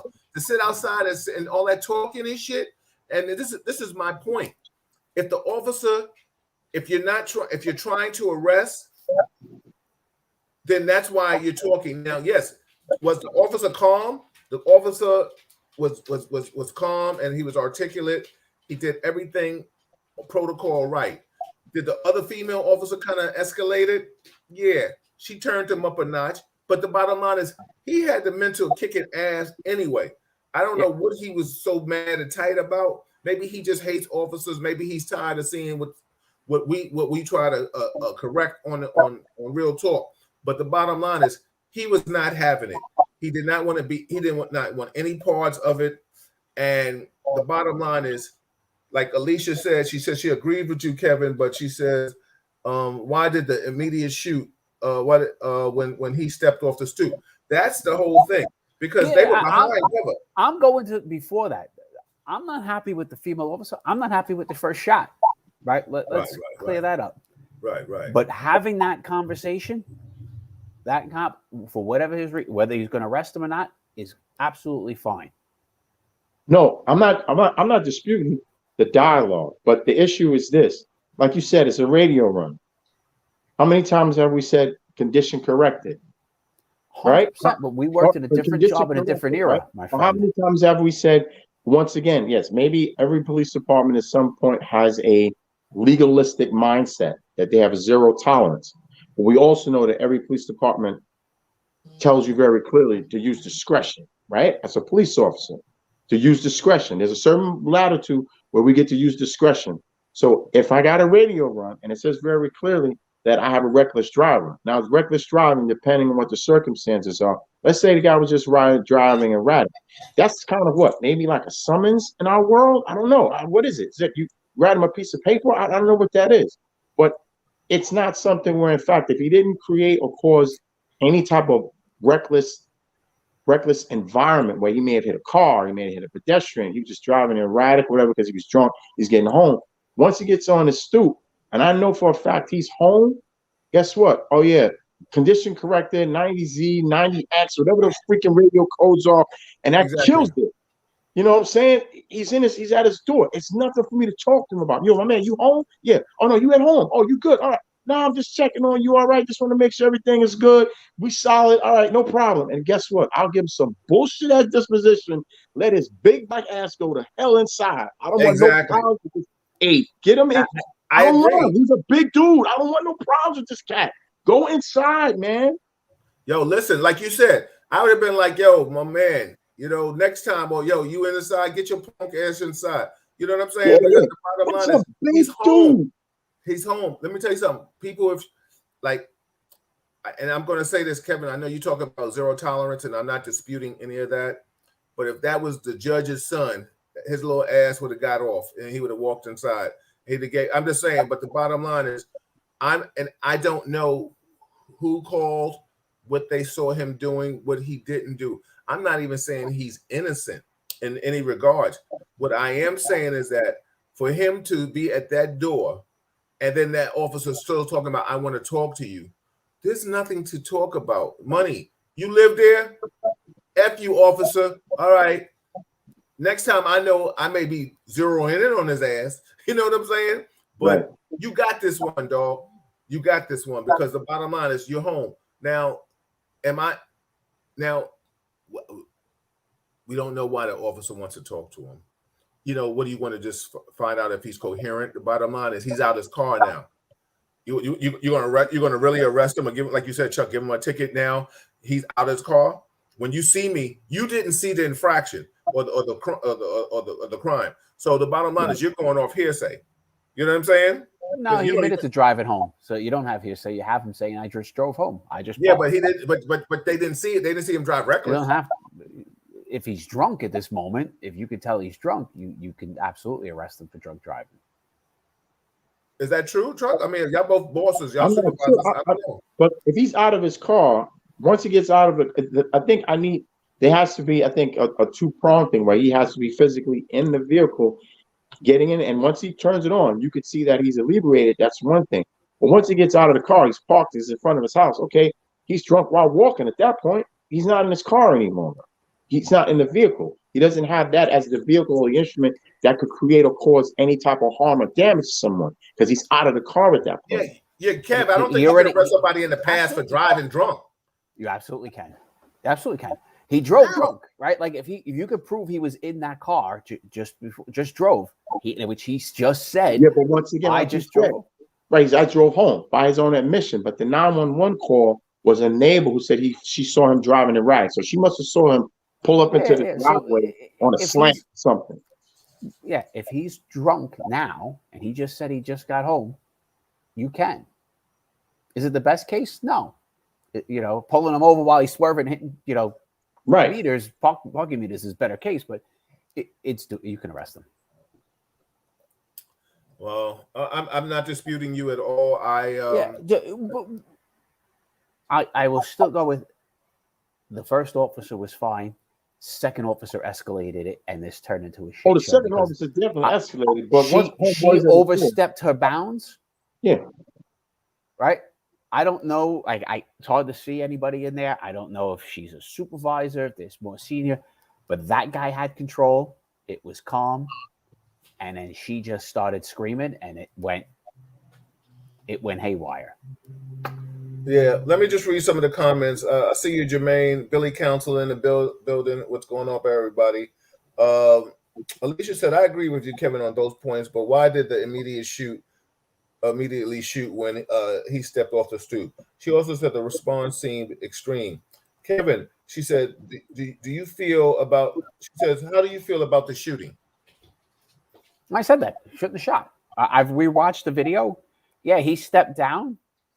I know he's got a gun. It's not in his hand. If he still had the gun in his hand and stepped closer, I may have a different thought. That gun is not in his hand.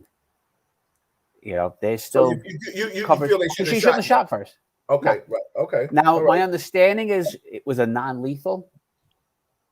Is what I saw somewhere in the wording. The first shot is a non-lethal round. Kev, can you show that video real quick again? Just from the shooting, from when I know there's a lot of verbiage, but I think we're just talking about him being shot. Alicia said something about you speculating, Kevin. I don't know what she's talking about. Speculating about before with why the cop wanted to talk with him. Yeah, we're all speculating why the cop. Oh yeah, exactly. That's true. It's the only thing we can do with that. She said exactly. Let's stick with what we see in the video, and let's be honest. That ring video is footage. That's his fucking ring. You know what I'm saying? Yeah. That's his shit. Yeah. She says, Kev, do you think the officer should have shot as soon as he stepped down? I think he said no. This was in Texas, Alicia. We can't have a rational conversation with someone intoxicated. You can't.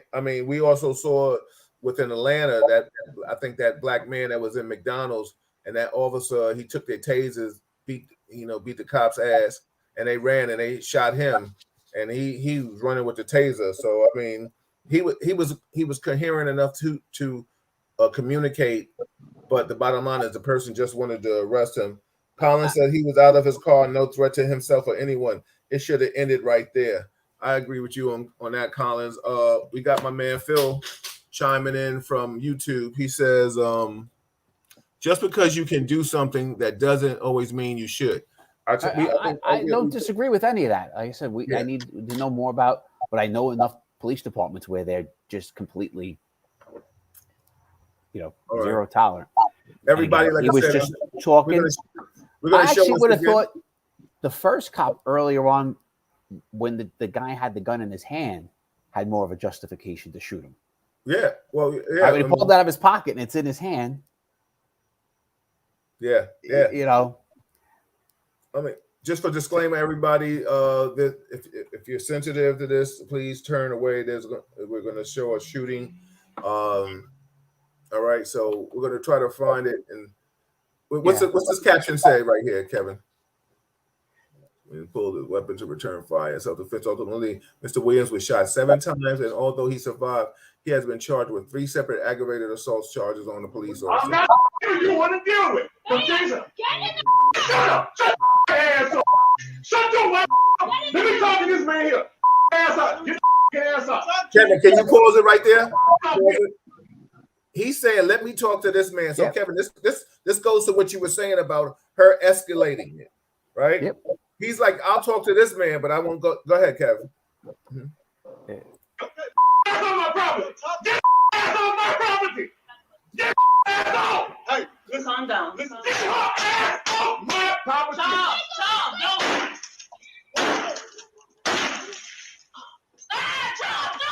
Tom! Oh my God!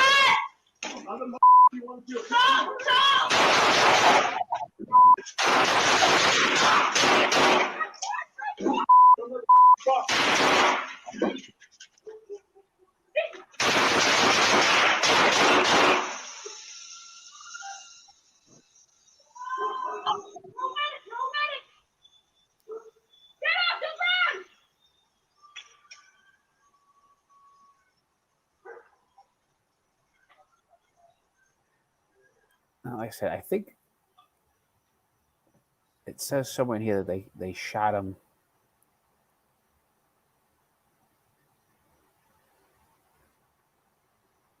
I think he took something like 7 Like I said, an officer on the scene escalated. It says an officer on the scene escalated this environment, calling response.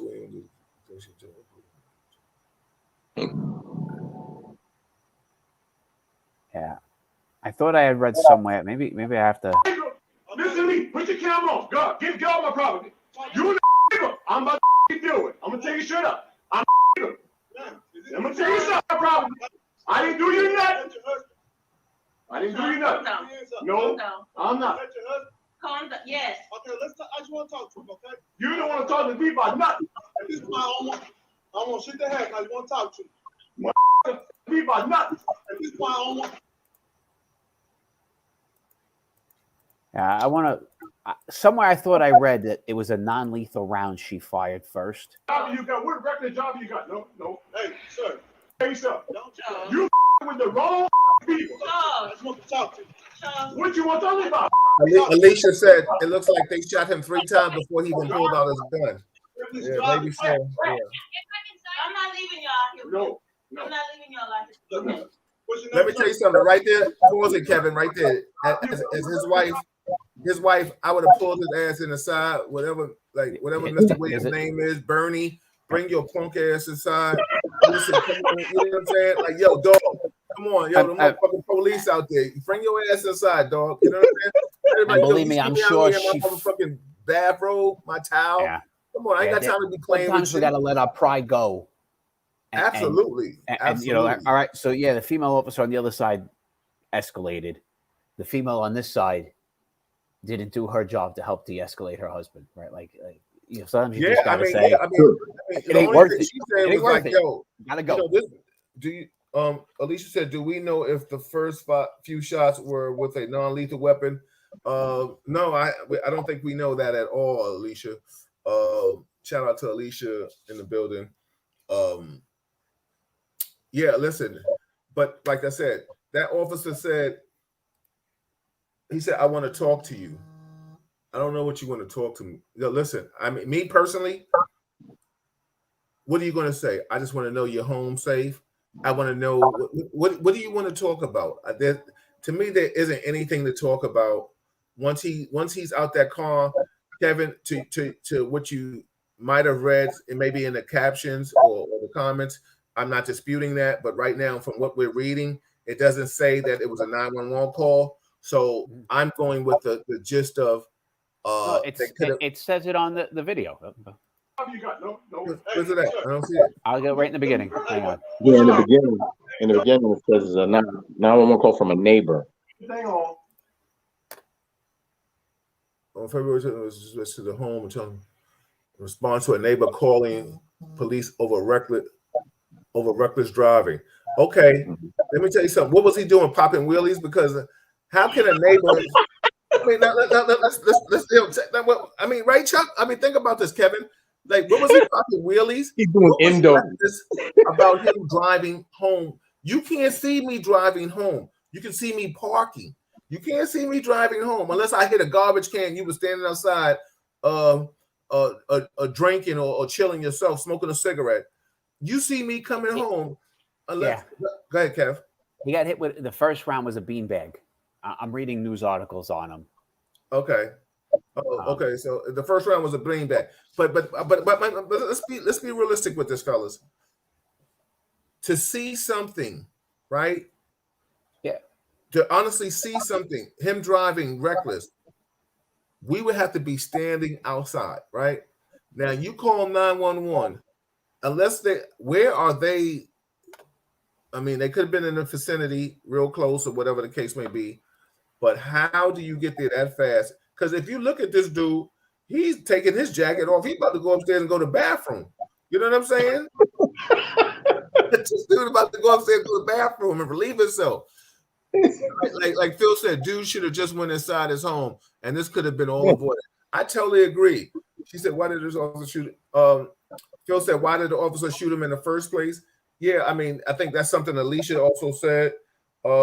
His hand wasn't on his gun. It's in Texas. It's a right to carry. All that, everything. Alicia said, according to the Corner Police Department, they shot him first with beanbag mutation. Okay, so and I'm sure this guy didn't think he was hit with a beanbag. I'm sure he thought he was hit with a bullet. Listen, I mean, inebriated. Right? Like he probably did. He probably thought, you know, and now I'm in a gunfight. Right. Yeah, because he already stated that he wasn't the one. So he was trying to prove that shit. You know what I'm saying? We only got 15 more minutes, but I got the video. It finally came through the email. All right. If you want to go back to the other incident. All right, let's go back to the other video and Chuck, I know you might have to go, right, Chuck? Are you good? Yeah, bro. I'm gonna check this out. All right, cool. All right, I know you got to make your move. Thank you, though, brother. Appreciate you. You know, everybody, this is Real Talk Chronicles. I'm your host, Bill Foster, with my co-hosts, Kevin Branzetti and Chuck Richards. This is what we do every Wednesday, man. We come at you. We try to give you conversation, real topics to talk about, you know, real talk. That's what it is. If you like it, please share it. If you're on YouTube, subscribe to it. Appreciate the love. Thank you. All right, good. You okay? What are you crying for? Well, here, come talk to me.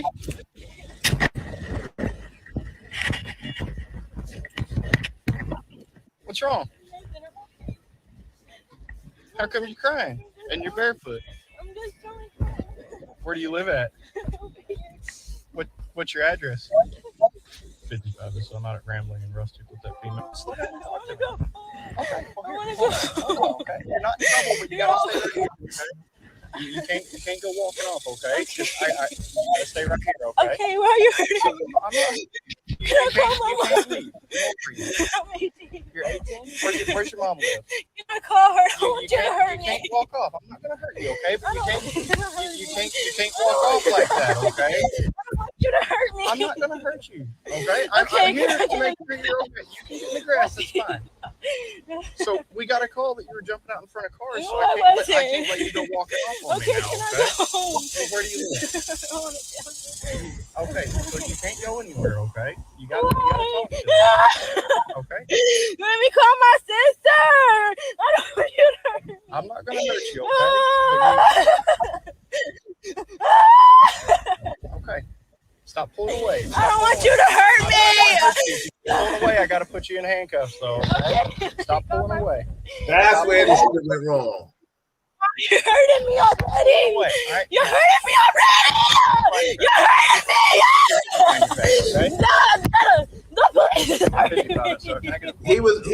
Kevin, can you pause? Like, he was good until all that. I gotta put you in handcuffs. He didn't have to put her in handcuffs, yo. You can play. He might have had to at some point, but you know, there's Kevin. No. He might have had to, but it's saying it to her. Like you're right. You're I think that I have a problem with. At some point, he may have had to, but I would have never said, "I got to put you in handcuffs." Because that only escalated. And the bottom line is, I'm asking her to sit down, right? Like I want her. So let's sit in the grass. Right. Exactly. Like I always. He can't, gives me that opportunity. Listen, if she goes to jump to go run in traffic, I got a couple extra seconds. I know, but like I said, let's if you can scroll back a little. He comes in right. He comes in right. Like, I'm not trying to hurt you. I want to talk to you. You know what I'm saying? But she's like, yo, listen, dog. Like, he's like, yo, we got a call about you walking in traffic. Right now, you got her ass on grass. You know what I'm saying? Like, you got her on grass right now. She's good. He could walk with her. I mean, the bottom line, like you said, he could have eventually had to put her in cuffs. I'm never going to dispute that, of course, because we have to do what we have to do. But what the one thing is I see right now is that he started off good with the de-escalation, but then when he's like, yo, I got to put you in cuffs, and now he's grabbing her, right? The bottom line is he can walk alongside her. I don't know how far his RMP is from where they are. I don't know if he still has it running. I don't know any of those things like that. But the bottom line is, listen, she's crying. We know she's upset. I mean, go ahead, play it some more, Kev. You know. Sit down, okay? Sit down, okay? Sit down, okay? I'm trying not to hurt you. I gotta just sit down, okay? Sit down, okay?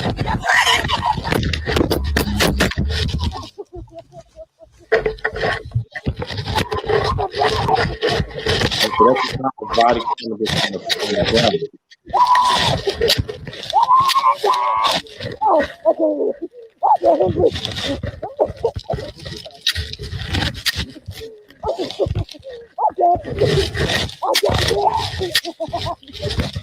Why was your camera not you while you were on water? Why was your camera? Put your knees up in front of you. Please do. Stand up. There you go. We're walking back over to this car right here. Okay, can you lose? We'll adjust in a minute. Let go over. Let go.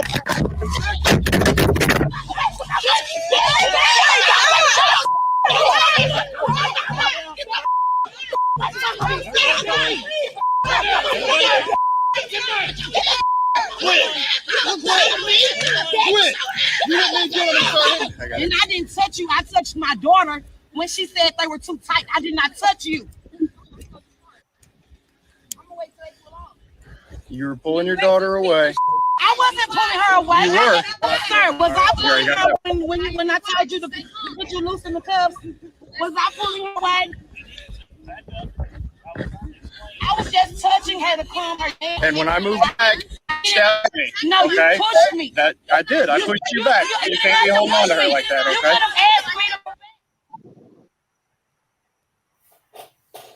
All right, let me ask you a question. Let me deal with the real elephant in the room. What? I want to see something with the time frame. So 17:49, she's on the ground because it skips. All right. Let go over. It's 5 minutes. He's on top of her. That's what I could tell in the video, the time frame. What's your point? I mean, when you say time. I just want to know how long he was on top. No, I'm just curious. He was on top of her for 5 minutes. 5 minutes. Can you go back all the way to where he touches her? Scroll back. He's touching her from the beginning. He's touching her very early on. He's got her. Go back a little further. Go back a little further. A little further. All right. Yeah, right there. That's. I want to hear this part. Go ahead. How come you're crying? And your foot. Where do you at? What's your address? So I'm out at Rambling and Rustic with that female. Okay. Okay. You're not. You gotta stay right here. Okay. You can't go walking off. Okay. You gotta stay right here. Okay. Okay. Well, you're. Just 1 second. I wanted to see the time frame because it skips a little.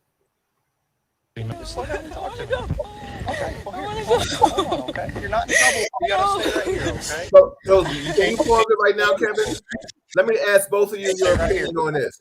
Is she committing any harm to anybody, or is she out of harm's way? Well, right now, yeah, I mean, if you look at where she is physically, she's out of harm's way. There's no traffic. She's in an open street. She's on the grass practically. She's in the process of walking onto the grass. So where she is, I mean, legitimately and physically, you could see that no harm can come to her now at this particular point. Right. So my question, and I'm not trying to be funny or anything. Kev, Chuck, what do you think you would have done in this situation? You're okay, you're out your car, but you see, she's crying. You see she's hysterical a little bit, but she's on the sidewalk now, and she doesn't want to really be engaged in our conversation, a conversation with you. Do you follow her? Do you grab her and detain her to get a bit more intel? Or do you what do you think you do? And I'll ask you, Kevin, and I'll ask you, Chuck. What do you think you would do? And I'll tell you what I would do. No, I think Chuck hit it right. Look, that's a pretty residential street, right? If that was 3 lanes in each direction, I might have kept a hand on her, right? Fast traffic. You could talk with her. I mean, that's your job at this point, is to talk with her, see what's going on. Our job is to determine, is she a danger? If she's a danger to herself or somebody else, we must take her. If she is not, she's, we're done, kind of thing. So you have to interview her and get an assessment, interview people who were around her, who called 911. So, no, you could do this without touching her. All right. It's not the worst move, but it's not. It's he's a rookie.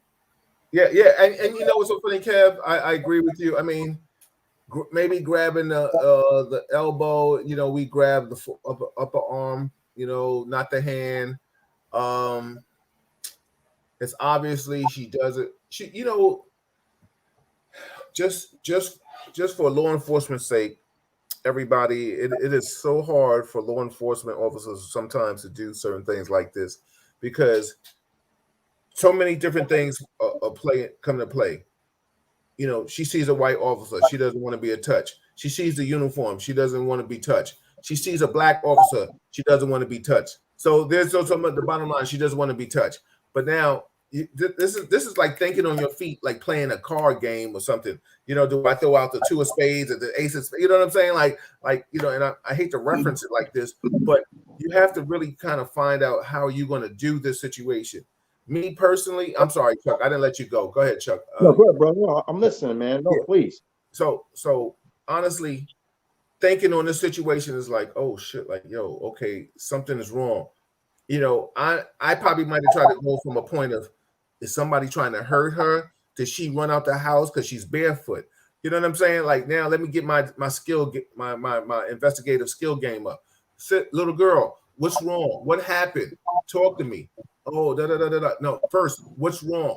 Talk to me. I may radio, another car, listen, got a, emotionally disturbed person, blah, blah, blah, right now. She's not, I'm walking with her. You know what I'm saying? I don't know, because it seems like it's obvious he was a one-man sector by himself. So these are certain things that you got to kind of play off the top of your head. It's like in sports, somebody cuts off one path, you got to go to the other. Somebody plays, in a card game, a chess move. Like a lot of times I'm equating the street game, the street life, police work to chess moves, because sometimes we're reactionary to win. But this is a situation right here that I think the officer started off nice. He really did. He started off 101, good police officer. I think the whole thing about, maybe he just felt like, I'm not going to do all this walking shit. You know what I'm saying? Like, I'm not going to walk. I don't know. This dude's like, maybe I'm not walking 2 blocks. I'm tired. I'm not walking. And like I said, maybe his car is still running. His RP is still running. I have no idea. What I do know is that once he touched her, it took her to another level, a mentality. So now, what is he arresting her for? Like what is it? Discon? Because he's not arresting her. He's EDPing her. He's cuffing her to bring her into the hospital. Because she's crying erratically. She's got no shoes on. What I noticed about is that, I don't know if you guys did, was that when in fact she was about to make a phone call, she didn't say she wanted to call her mother. She said she wanted to call her sister. Yep. Absolutely. So it might have been an argument with her mother. Right. So in my head, as me being a cop, that would have triggered me. Why don't you want to call your mother? You want to call your sister? Is this something now that happened between, like I said earlier, sometimes the relative, depending if you have the right intel, that might be the trigger. So now her mom shows up, right? And I mean, we don't, you know what I'm saying? So we don't know exact circumstances, but once she said she was going to call her sister, with me being a trained officer, she doesn't want to call her mom. She wants to call her sister. So that have given me more intel that maybe the issue that may have ensued has something to do with her mom. I don't know. You know what I mean? But to see her walk in the street, she's crying erratically. She's got no shoes on her feet. Did she run out of the house like that? Like, you know, and I'd probably meet you and I don't know, maybe Kev the same way. Like, you know, hell with the RP, you know, I would have walked with her. I just would have kept talking to her and walking. Yeah, you know, and that's my point. What Kevin Chuck, that's my point. I would have walked with her because the bottom line is, even okay, you don't want me to touch you, I'm not going to touch you. Can you call your mother? Can you call your sister? I'm gonna walk with you until somebody shows up, and then I'm gonna be like, well, what's going on here? Now, tell me why she's crying, because we honestly know that if I'm with her now, I'm going to reassure her that no one's going to hurt you. That's our job, to protect. No one's going to hurt you. I got you. We're not going to let anybody hurt you. Now, if she comes up and her mother comes up and she's like, then I know it's about her mother. You understand what I'm saying? Or her sister come up, it's about her sister. But right now, it's about the police officer, and now it's all about, you know, her and the mother against the police officer. So you're right. He EDP'd the mother. I mean, he EDP'd the daughter. And what did he do? He got arrested the mother. Yeah. Right, man. Like that's BS, now, yo. Year one as a cop, 50-50 if this is handled right. Year 10, 95% of the time this will be handled right. And you know what? Let me just say this. I can agree with you to a certain extent because I think an ass is an ass, and I think I mean just a job like this in general, not this very specific. I just think you said, because if you got a Napoleon complex as a freaking rookie, it only gets larger and gets, you know, it only becomes more of an issue as you go up the rank. And that's why I said I agree with you, Kev, because maybe he just needs some seasoning. You know what I'm saying? I'm saying, like, we've all ate something and we'd be like, oh, well, it needs some salt or need some salt, or somebody could have cooked it with something like that. So, like I said, I'm giving him his props. He started off right. He just ended up all crazy, like on top of the girl, straddled her on the ground. It looked left. And then he's mad at the mother. Like, what are you mad at the mother? The bottom line is you the one who took it to another level. Now you're mad at the mother for trying to calm her down, and like you said, Kev, now he's going by the book, 101. Get off me. Don't touch me. Stay away from me. Like, dude, that's what I see even at this point. Like, you know, what we were taught in the academy is not what any one of us were taught on the street, right? Yeah, but common sense supersedes all book knowledge. It takes time for, you know, some of us some cops have common sense day one. And sometimes it takes years for maturity to kick in and experience. Kevin, I don't think you grow into common sense. You either have it or you don't. Now, maybe book. Let me tell you something, Kevin. We work with people. But how to deal with people, emotional people, it's not common sense, but it's experience. It's still experience. Well, that's what I'm trying to say. You may never have common sense, but you may have experience of the job. Because, I mean, let me tell you something. You could call somebody around right now on customer service, and they've been there right now. I give you a perfect example. I called Malika and I called about something pertaining to Lexus, right? And dude kept giving me book. I was like, yo, my man, shut up and listen. You know what I'm saying? It's like, yo, what you're saying is not making sense. You're not using common sense. Well, I just want to tell you what this is. Listen, dog, listen to what I'm saying to you. And he refused to. So then I told him, I understand. It's out of your league. Let me get somebody that has some common sense. Let me speak to your supervisor. You understand what I'm saying? Because it's obviously you're going to read me textbook. He was so textbook in his answers that it didn't make sense because I didn't need textbook answers.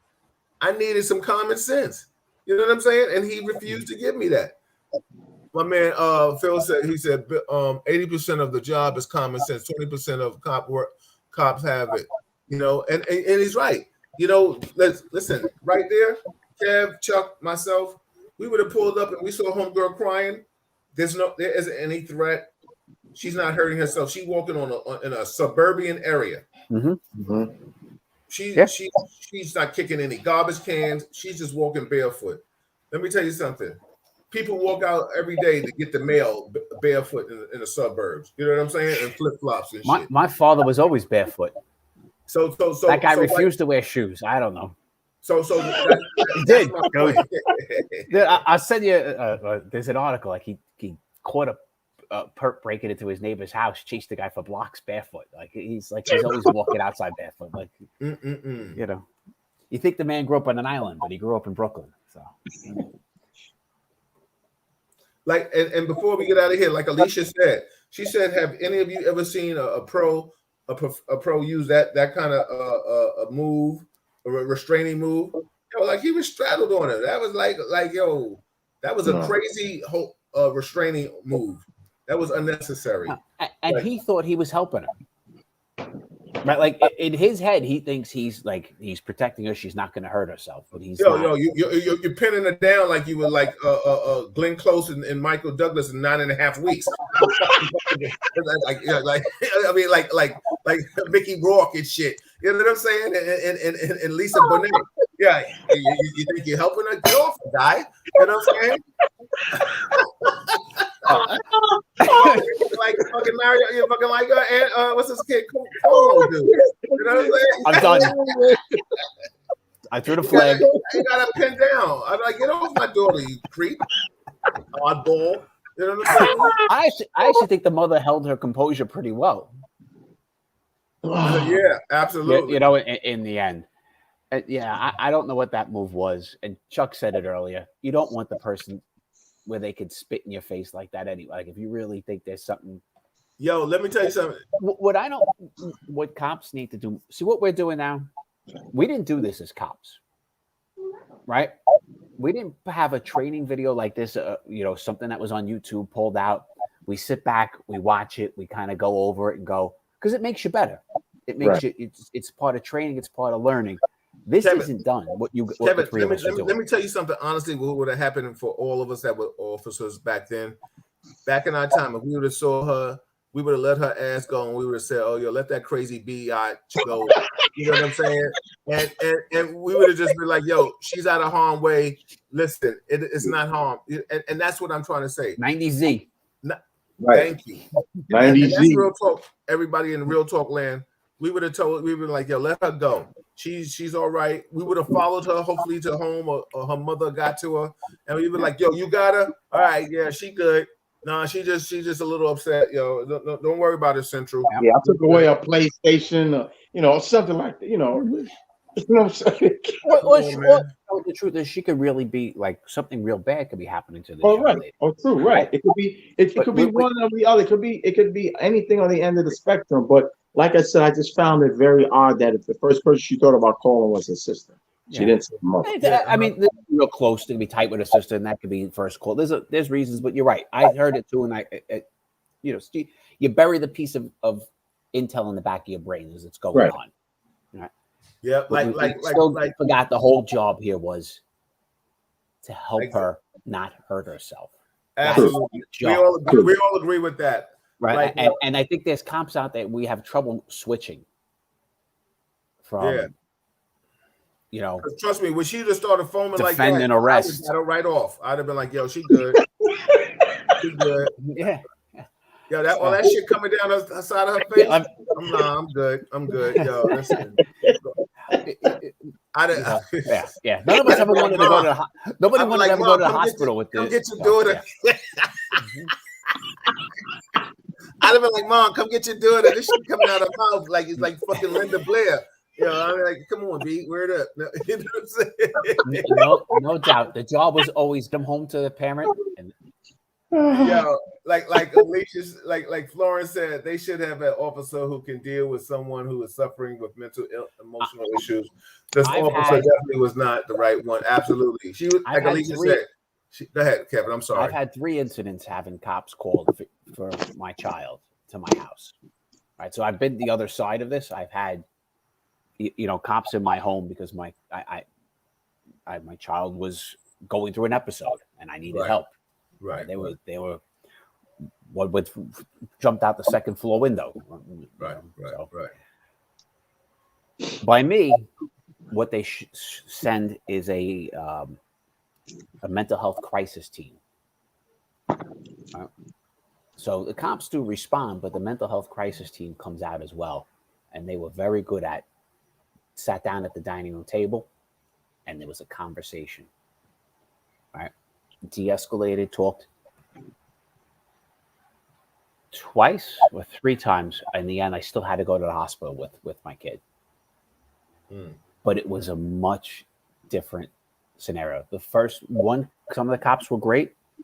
Some weren't so great. One, made my kid sit on the couch and stood over them in like a threatening manner. And it was just overly aggressive and it just wasn't going to work. And how did you feel about that? I kept my distance, because I was part of what was agitating. So I knew me walking in, my child sat, I could see starting to shake. So you thought it was coming. But then that crisis team came in and it was moved to the dining room table and it was a conversation. And 2 or 3, but all were walked into the ambulance. And we drove, I drove behind and we went. It is a different scenario. Right. Well, I totally I appreciate you being transparent and that's real talk. The thing is, you were able to separate yourself from a situation. A lot of people are not that gifted to separate themselves from a situation that is personal to them. And you knew that if maybe you came closer, it would escalate your child in acting a certain way. So I commend you for that. But the thing is, also we've been there. Like I said, when my mother, EMS would come to my house and FD would come to my house when my mother was going through her diabetic comas. I was like, okay, I let them do their thing until, one FD guy came in and he was like, yo, what's wrong with her? Like, I was like, yo, come in here and have some respect. You know what I'm saying? Like, you already got the call, like this is an MOS house. So come in here and have some respect. Don't come in here and talk about what's wrong with her. Like, you know what I'm saying? Like so obviously, he left because he was about to get his ass beat. You know what I'm saying? Yeah, because you're not gonna come at my house and disrespect me or my mother. Not when she's going through a diabetic shock. That wasn't happening. So I shut that shit crazy down. And he did take his ass out. So I'm saying, but it wasn't about me not letting them do their job. You understand what I'm trying to say? Yeah. You will come in here, like you said, and I'm not gonna let you come in here and be verbally disrespectful. Like how the 101 cop mentality. Oh, coming in the house is a pigsty, or it's this and that. No, the house is immaculate. Treat her like she's a MOS mother. Treat her like that. She's a mother. No, absolutely. But no, but I get it. But Kev, sometimes they have to equate. Yeah, I got you. So let's play the job game, and I'm with it. Let me just read some of the comments, and we get ready to get out of here. Unless we have something else we want to say. Alicia said, Florence. Okay, we said what Florence said. Alicia said, yeah, she's an EDP. That's all. Alicia said he could have just walked with her for a while. Hey, Yolanda, what's going on? Alicia said, I absolutely wouldn't put hand on her at that point. Nah, exactly. Stefania said, can we talk about what you guys think about the new rules that will be implemented regarding the vaccine? No indoor dining, movies, the gym, etc. Oh yeah, we can talk about that real quick. Oh, Alicia said I would have been more than happy to call her the sister. Alicia said I also had to deal more family. More family there, the better. Yeah, especially if she wants that family member there. Absolutely. And bro, before I'm gonna have to leave you guys, man. I'm gonna have to boogie. No, go ahead, Chuck. We'll talk to you later. Chuck, it's been a pleasure, man. Next week. We got the doctor coming in, Chuck, and All Kevin right. will close it out. So everybody, next week. Go ahead, Chuck. I go see you later, man. All right, man. Peace and blessings to everybody. Tell everybody tell Chuck I said what's up, man. You know what I'm saying? You got it, baby. All right, Chuck. Have a good night, man. You too, brother. Peace. Peace. Yeah, everybody. This is Real Talk Chronicles. Thanks for the co-host, Chuck, being in. I see you, Lisa. You said it sounds like autism. I have no experience in that, and I don't know what that. I've seen certain people with autism, but maybe that you might be right. I really don't know in regards to that. In regards to next week, everybody, I have Dr. Marilyn Quarter starting off her segment in Real Talk with Dr. Marilyn Quarter. And we will talk about everything that you want to talk about within the time frame that she allows us to have. Please, if you want to know about the variant, you want to know about COVID, you want to know about people catching COVID still, and you having the shots, whatever you want to know, come in and chime in with the doctor, ask the questions. Don't wait till she leaves to ask the questions. I implore you all to share. You are getting first-hand knowledge with a doctor, a world-renowned doctor. You can Google her yourself. So and she was great the other day when you had a belt. You know what she taught all of us about our children with this variant is incredibly important, and a must listen to. Yeah, go back 2 shows, right, Kev? I think it's like 2 or 3 shows. Go back and watch it. It's the one where all the hosts are together. Also, too, if you want to, you can go back. Of course, you can always go back and look at the shows that we've had and previously. Go back and look at the one I just had for the people that are living in Manhattan. I had the primary district attorney elect Alvin Bragg. He came and guest us, blessed us with his presence, and gave us some insight on what he is. He will always come back. We're trying to get Eric Adams on before the primary, before this primary is over, before November. We're going to try to get him on the show. And Real Talk, you never know who we're going to have here. We're going to bring him up. Eunice, you said I ain't right. I know I'm a hot mess. Exactly. Bye. She said bye, Chuck. So everybody, please always remember, like Stefania does and other people do, if you have topics that you want us to discuss and talk about, please put it in. Stefania, I will pick that topic up with the doctor directly, but I will comment on it right now before Kevin and I get out of here. I personally kind of knew it was coming, that eventually they're going to make it. They're going to mandate that everybody has to do something, or you're going to have to use your vaccine card to get in to some place. Where movies and things of that magnitude. They're not going to shut the world down again like they did before. Economy is not going to happen. So it's right now. And you see what they're saying. They're putting it out in the universe. Oh, vaccine or not vaccine. If you ain't got the vaccine, that's the one ain't got the vaccine. They're trying to make city employees. Kev, what's your thought on that? You think city employees, they can't really make all city employees be vaccinated, or federal employees, but what's your take on the fact that they even throw that out in the universe? Let's be honest, we were forced to be vaccinated. As kids, as you couldn't have been a cop without being vaccinated. Right? Because really? You had to, because you got to go backwards in it. You had to show you graduated high school. You couldn't go to school without vaccination, right? We were forced into vaccination long ago. Oh, everybody, first and foremost, let me just interject. Everybody out there that's listening to this program and out here in this world today has been vaccinated if you went to school. If you went to high school or grammar school, you've been vaccinated, especially you at a certain age. Everybody's been vaccinated. Now, the fact that, you don't want to be vaccinated again for something is a total different thing. I had this conversation with a friend today about being vaccinated and not. I know friends that don't want to take the vaccine, but because they want to know the lasting effects of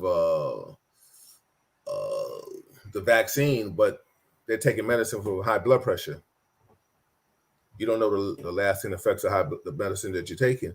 So it's like being woke to a superpower, but not to all the way. I mean, who am I? I'm not sitting here trying to be an advocate for the vaccine. I did what I did. I'm vaccinated.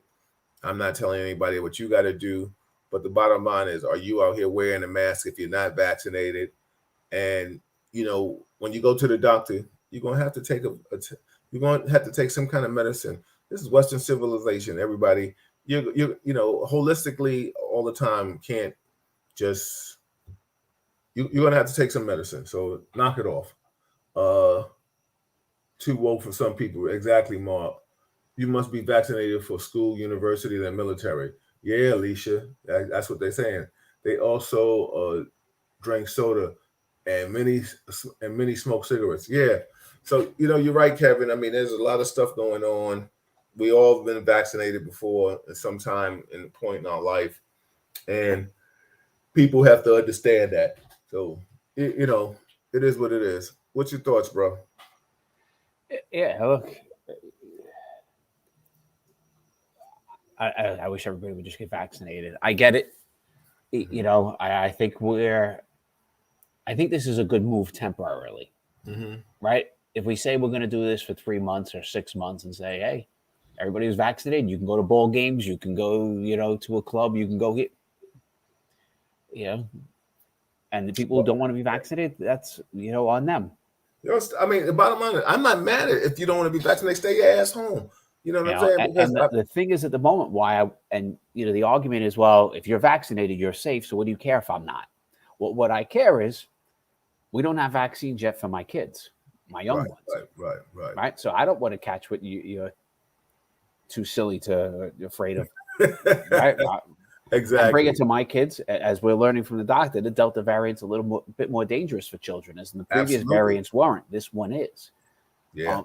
Now I have to worry about them, and there are people out there who can't. Now there are people out there who can't get the shot. There are people who have certain diseases who cannot get the shot. Yes, absolutely. Well, we need to to protect them. The more of us who have it, the better off we're going to be. And it's so get funny, your vaccine. Yeah, I was talking to a lady. She was so distraught the other day. She said, I have to send my kids back to school, but I don't know what to do with get a shot, not get a shot. She says she was so. It was so weighing heavily on her spirit and her head. Like Phil said, I think it's only a matter of time from YouTube. It says it's only a matter of time until the airlines demand people to be vaccinated to fly. It's really going to take a lot of things. Stefania said the new city employees have to be vaccinated also if they can't start. They can't be hired. Yeah. Ain't that something? Alicia said, we're living in crazy times. You're totally right. Stefania said the current ones have a choice between vaccination and weekly testing. Alicia said, and some people immune compromised and can't get the vaccine. Yeah, I know what you mean. Do you have something else you want to show, Kev, or are you just looking at something? No, I was trying to find somewhere where it shows how much time this kid had on the job, and I just happened to find it. Okay. But, everybody, we're good. We're at the time. Yeah, this is Real Talk Chronicles. I'm your host, Bill Forster, with my co-hosts, Kevin Branzetti and Chuck Richards. And this is Real Talk with us. We try to give you the best insight that we can Monday morning quarterbacking situations, which as you see, we are well versed in a lot of things. But I appreciate you all. Please, I ask you nicely, share it, subscribe to it. Like I said, next week we're having the doctor on. Tell a friend. Please chime in. You're getting firsthand conversation, right, Kev? Like with the doctor. That's it. Listen, otherwise, I mean, if right now there isn't, all Real Talk shows are important, but there isn't any more Real Talk show that's more important than the one that we're going to have next week and all the time. Thank you, Stefania. Always. Thank you, Mark. We appreciate you all. Kev, give them some love before we get out of here. All right. Well, you know my thing. Take a break. Get off your social media. Get off your news. Take one day. Get out. Yeah. Bill knows me. We make jokes about it. You know, I'll be out hiking this weekend. I bet you are. Let me find out, ladies. Ladies, be careful. Kevin gets you up in the woods and the rocks. You don't get it. You know what I'm saying?